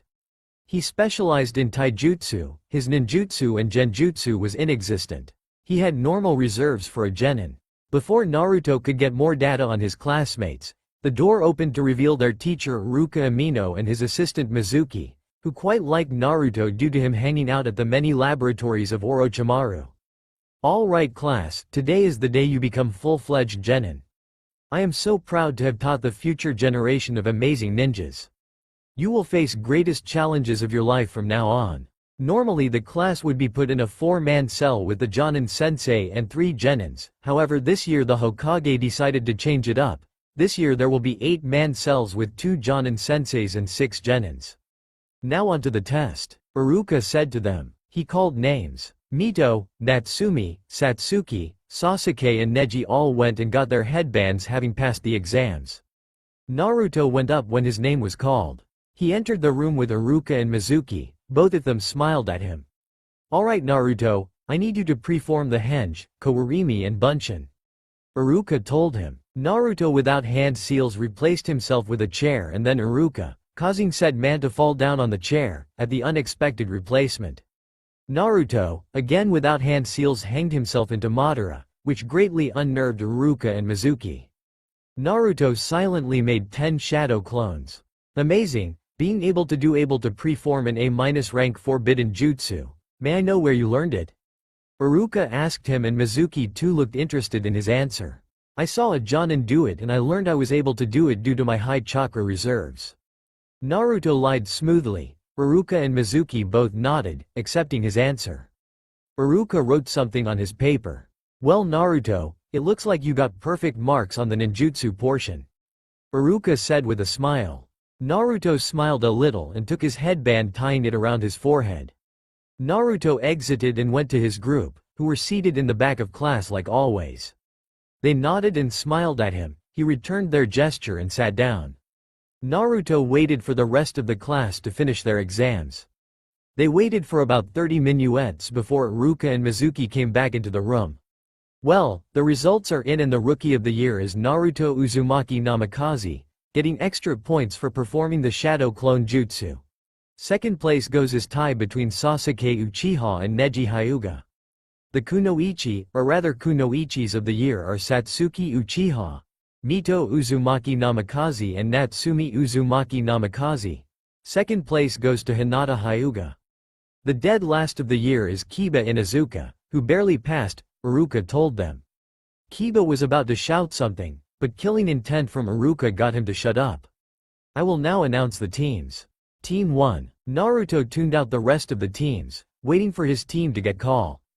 Team 7. Satsuki Uchiha, Sasuke Uchiha, Mito Uzumaki Namikaze, Natsumi Uzumaki Namikaze, Neji Hyuga and Naruto Uzumaki Namikaze. Your Jonin senseis are Kakashi Hitaki and Aizen Uchiha.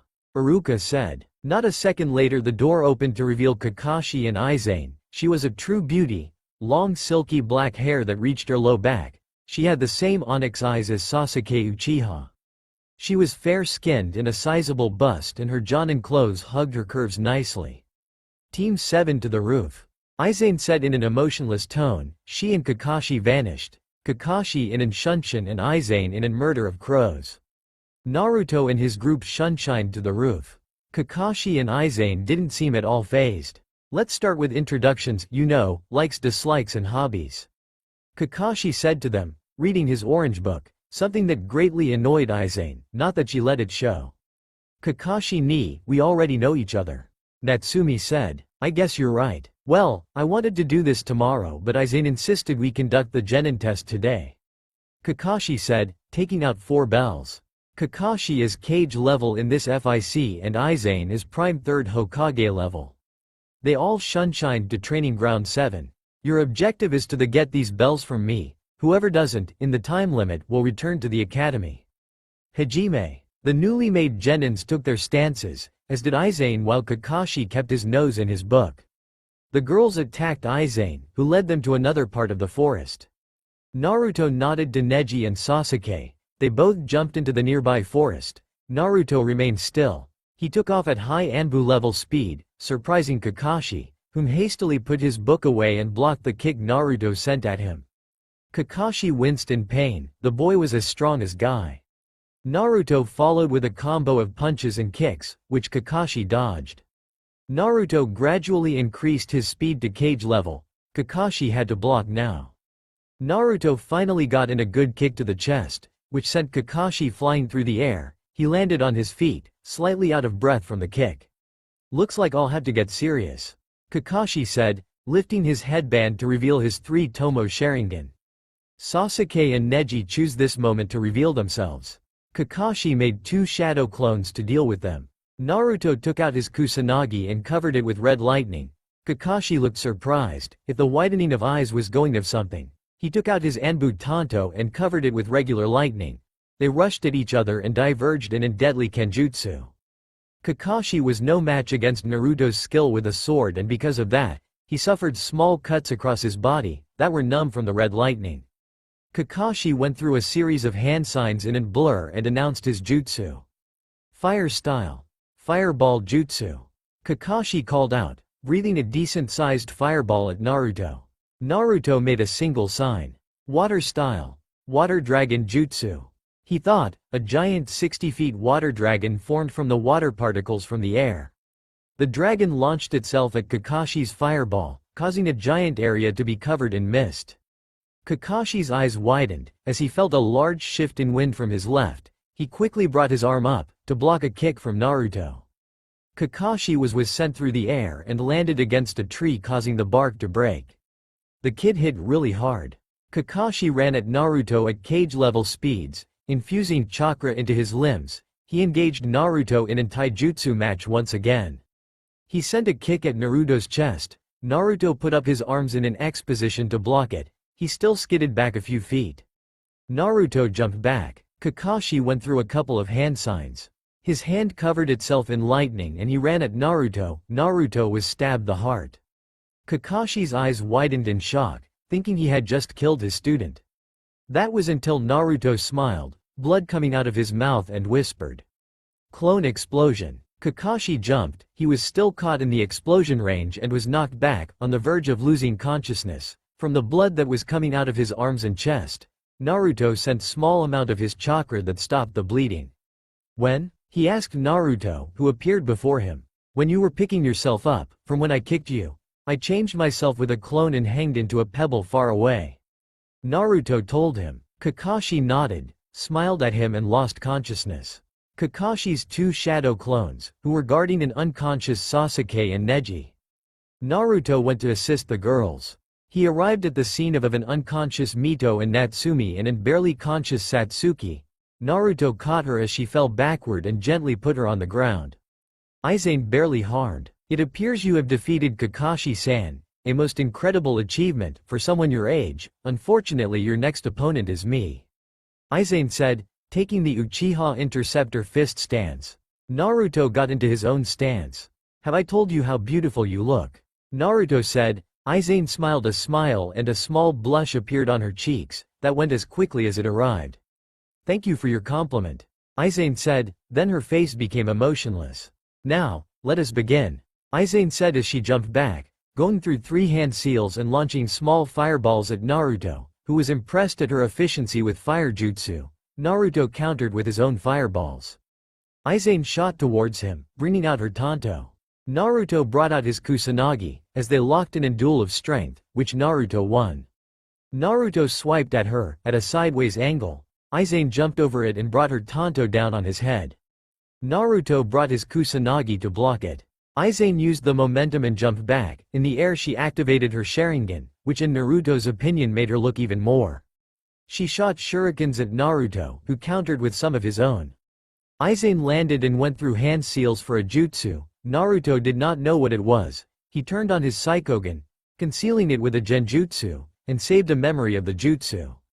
Izane brought out her arm. It was soon engulfed in a sea of flames. Naruto brought his hand and engulfed it in a stronger version of Chidori, covered in red lightning. They were about to run at each other when the alarm clock rang. Naruto and Izane released their respective jutsus. Naruto went to Kakashi, put a soldier pill, put it in his mouth and gave him water. Kakashi's unconscious form swallowed the pill. Naruto put his hand on Kakashi, sending some of his chakra through his body. Kakashi's wounds healed themselves. Naruto woke him up, giving him a bottle of water. Naruto did the same for the rest of the team, sans Izane, considering she had no injuries and wasn't unconscious. Well Naruto, you have 2 bells, who will you give it to? Kakashi asked him. Naruto looked at the bells then at his team. Naruto held up the bells and crushed them, surprising everyone. We'll all pass or we all fail. Whatever happens we will stick together. Naruto told Kakashi and Izane, both whom smiled at him.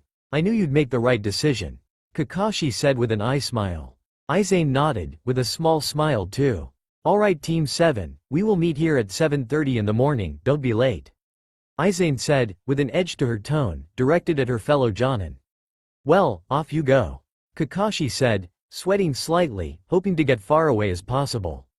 Naruto nodded and his group went to go get some food, then to train afterwards. Naruto was sure he could make them Jonin in 1 month. Kakashi and Izane went to the Hokage office to inform him of his report of the new Genins. Kakashi and Izane arrived at the Hokage's office. Minato, Asuma and Kurenai seemed to be waiting for them to arrive. They closed the doors behind them. Kakashi and Izane walked in and stood in the middle. Moments later the door reopened to show the clan heads, including the elders, which consisted of Hiruzen Sarutobi, Danzo Shimura, Homura Mitokado and Kaharu Utatane. The Sanins soon followed, though Orochimaru seemed irritated with Jiraiya. Report. Minato told them, his hands on the table and paying rapt attention. Team 8 passed, barely but they passed.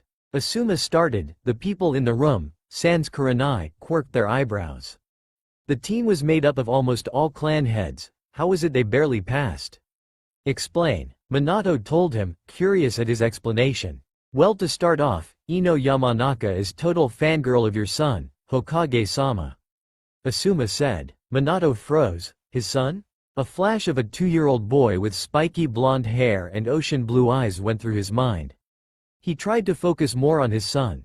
What were his likes? What were his hobbies? His eyes went wide. He didn't know a thing about his son. He could name Mito and Natsumi's likes, dislikes and hobbies of the top of his mind, then why wasn't he couldn't remember his son? Nobody seemed to notice his reaction. Asuma continued on with the report. She lacks talent in whatever doesn't concern her clan abilities. She had gotten into a fight with Sakura Haruno over who was the strongest, Naruto or Sasuke. Sakura Haruno has, like Ino, no talent in anything, due to her almost civilian-level reserves has good chakra control. Sorry guys and girls. Choji is going to be replaced by Neji, meaning that he's on Guy's team.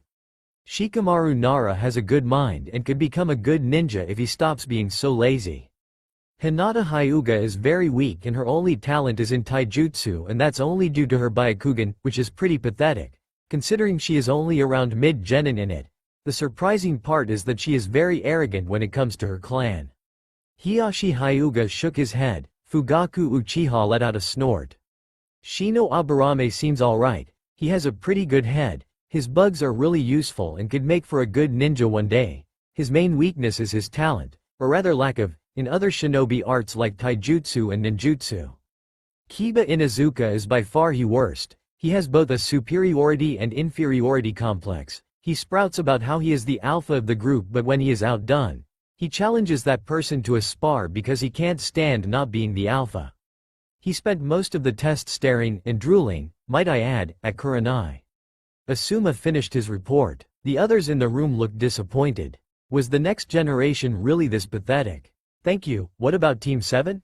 Minato asked Kakashi and Izane, both of whom smirked. Not that you could see them. Izane had a face that displayed no emotion and Kakashi's mask covered his. Absolutely amazing, Kakashi said cheerfully. More eyebrows quirked this time. Please explain, Kakashi, Minato asked. Well, to start off, all of them are at least Chunin level. Neji and Sasuke have impeccable teamwork. Same can be said of Mito, Natsumi and Satsuki. Kakashi said. Minato smiled while Fugaku smirked at Hiyashi, who seemed to pay no attention to them. The abnormality is Naruto, however. Kakashi said. Minato looked eager to learn more of his son. Explain, Minato said to him. Well, to be frank, he's on the level of the Sanins. He told them bluntly. Shock filled the room, even Danzo seemed to be shocked. Orochimaru let out a chuckle, his tongue coming out of his mouth. You disagree? Kakashi asked. Orochimaru shook his head. On our level? No, Naruto-kun is beyond our level. Orochimaru said with a smirk, enjoying the shocked looks he got. Orochimaru, believed to be the strongest of the Sannin, just admitted to being outclassed by a 13-year-old. Surely you have to be joking. Kaharu said. Orochimaru shook his head once again. No, believe me, I'm 100% serious.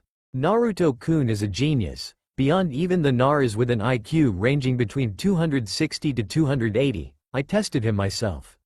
I have tested him in the tactical plans of war. Not only has he understood perfectly, something some Jonins have trouble with, he improved them to a level which even I could not fathom. I have tested him many times. I can confidently say that he is at least high Kage level. Orochimaru said, getting even more shocked looks. Could tell us some of his abilities? Orochimaru-kun. Hiruzen asked his, not that he would admit it, favorite student.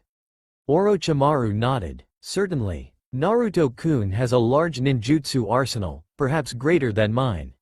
He has created several S-rank jutsus on his own, one of which uses natural lightning to summons to his hand. Then he uses might to make it take form of any animal he desires. He then brings his down and the animal comes down as fast as a Hirishin and strikes the opponent.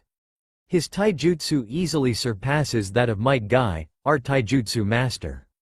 His speed is unfathomable. He could, if he wanted to, outrace Might Guy, who aside from Hokage-sama is considered the fastest man in the village. His genjutsu is on Izane-chan's level. He created a jutsu similar to that of Kotoa Matsukami, with that he can make any ninja spill their darkest secrets. His physical strength is nothing to joke about. He could match Tsunade if he wanted to. His knowledge with seals is amazing, speaking of which I think he has a gift for Izane-chan, Makoto-chan and the rest of the kunoichis he respects. The only thing I have not tested him in is Kenjutsu.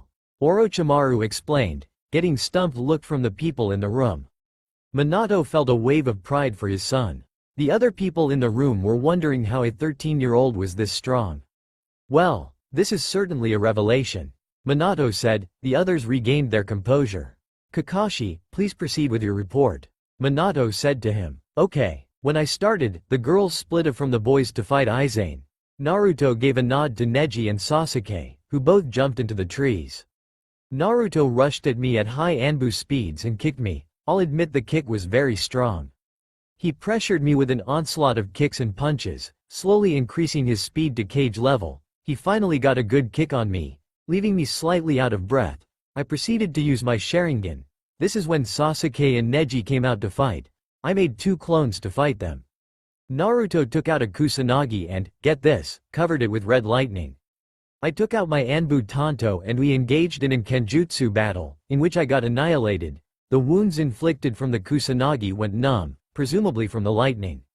I used the fireball jutsu, then, he made giant 60-foot water dragon, out of the water particles in the air, with a single hand sign. The clash of the two jutsus caused mist to go everywhere, even with my Sharingan. I couldn't see. Naruto must be a censor because he tracked me through the mist and kicked me so hard, that I flew into a tree and broke the bark. I made a Chidori and ran and stabbed it towards him, thinking he was going to dodge. He didn't and I stabbed him through the heart, which turns out to be a shadow clone, which then used clone explosion. I was knocked out from the jutsu. When I woke up my wounds were gone. I think it was Naruto's doing. Kakashi reported, the people in the room seemed impressed at the battle prowess of the 13-year-old. Aizen picked up the report. When Naruto arrived, I had just defeated Mito, Natsumi and Satsuki. Naruto and me engaged in combat. I used the Phoenix Flower Jutsu, he countered it with his own, with one hand sign. I then proceeded to engage him in a battle of Kenjutsu. We fought for a bit. Once it was clear that I was outmatched, I took some distance while shooting some shurikens at him. He must be pretty good at shurikenjutsu considering he countered with his own. I landed and went through hand seals for my version of the Chidori and his eyes flashed purple before countered with his own version of the Chidori, which was red. We were about to clash when the alarm clock rang. Aizen reported without a hint of emotion. Well, it seems that your son is very talented, Hokage-sama. Danzo said. The others murmured in agreement. Danzo liked Minato. He was a suitable Hokage. He was strong and didn't hesitate to kill anyone who was an enemy of the leaf. Well, this concludes this meeting. Minato said. The others filled out of the room and Minato was left alone to his thoughts. He was really proud of his son. 13-year-old and already at cage level. No matter how hard Minato thought, he could not remember anything about his son. Minato decided that if anyone knew about him, it was Kushina. Minato hirishined to his house. Minato arrived in the kitchen, startling Kushina, who was making dinner for her family. Kushina let out a yelp and took out a kunai. She lowered it when she saw her husband. Please don't do that, Minato-kun, home from work early. Kushina said, giving Minato a quick kiss. Not exactly, I came to ask you a question. Minato told Kushina, who nodded. What's your question? What do you know about our son, Naruto? Naruto? Well, he likes. Wait, I don't know his likes. Well, his hobbies are. I don't his hobbies. Now that I think about it, I don't remember anything about. Kushina's eyes went wide, tears gathering in her eyes. Minato, she said weakly, why don't I know anything about my son? She said, tears spilling from her eyes. Minato wrapped his wife in a hug. Well, let's check the photo book. He must be in there. Minato said. Kushina nodded and hurried to grab the book. Kushina came back and she and Minato opened it. There were pictures of Mito, Natsumi, Minato and Kushina. More pictures of Mito and Natsumi. More pictures of them, Naruto nowhere to be found. They frantically went through the book. They arrived at the last page to see a picture of their family. Naruto was off to the side, looking at them with pure loathing. Kushina crumbled to the floor, sobs wrecking her. Minato let loose a few tears of his own. They were the worst type of parents known to mankind. They had done an unforgivable thing. They had forgotten their son. That's all for now. If you enjoy then please like, share and do comments.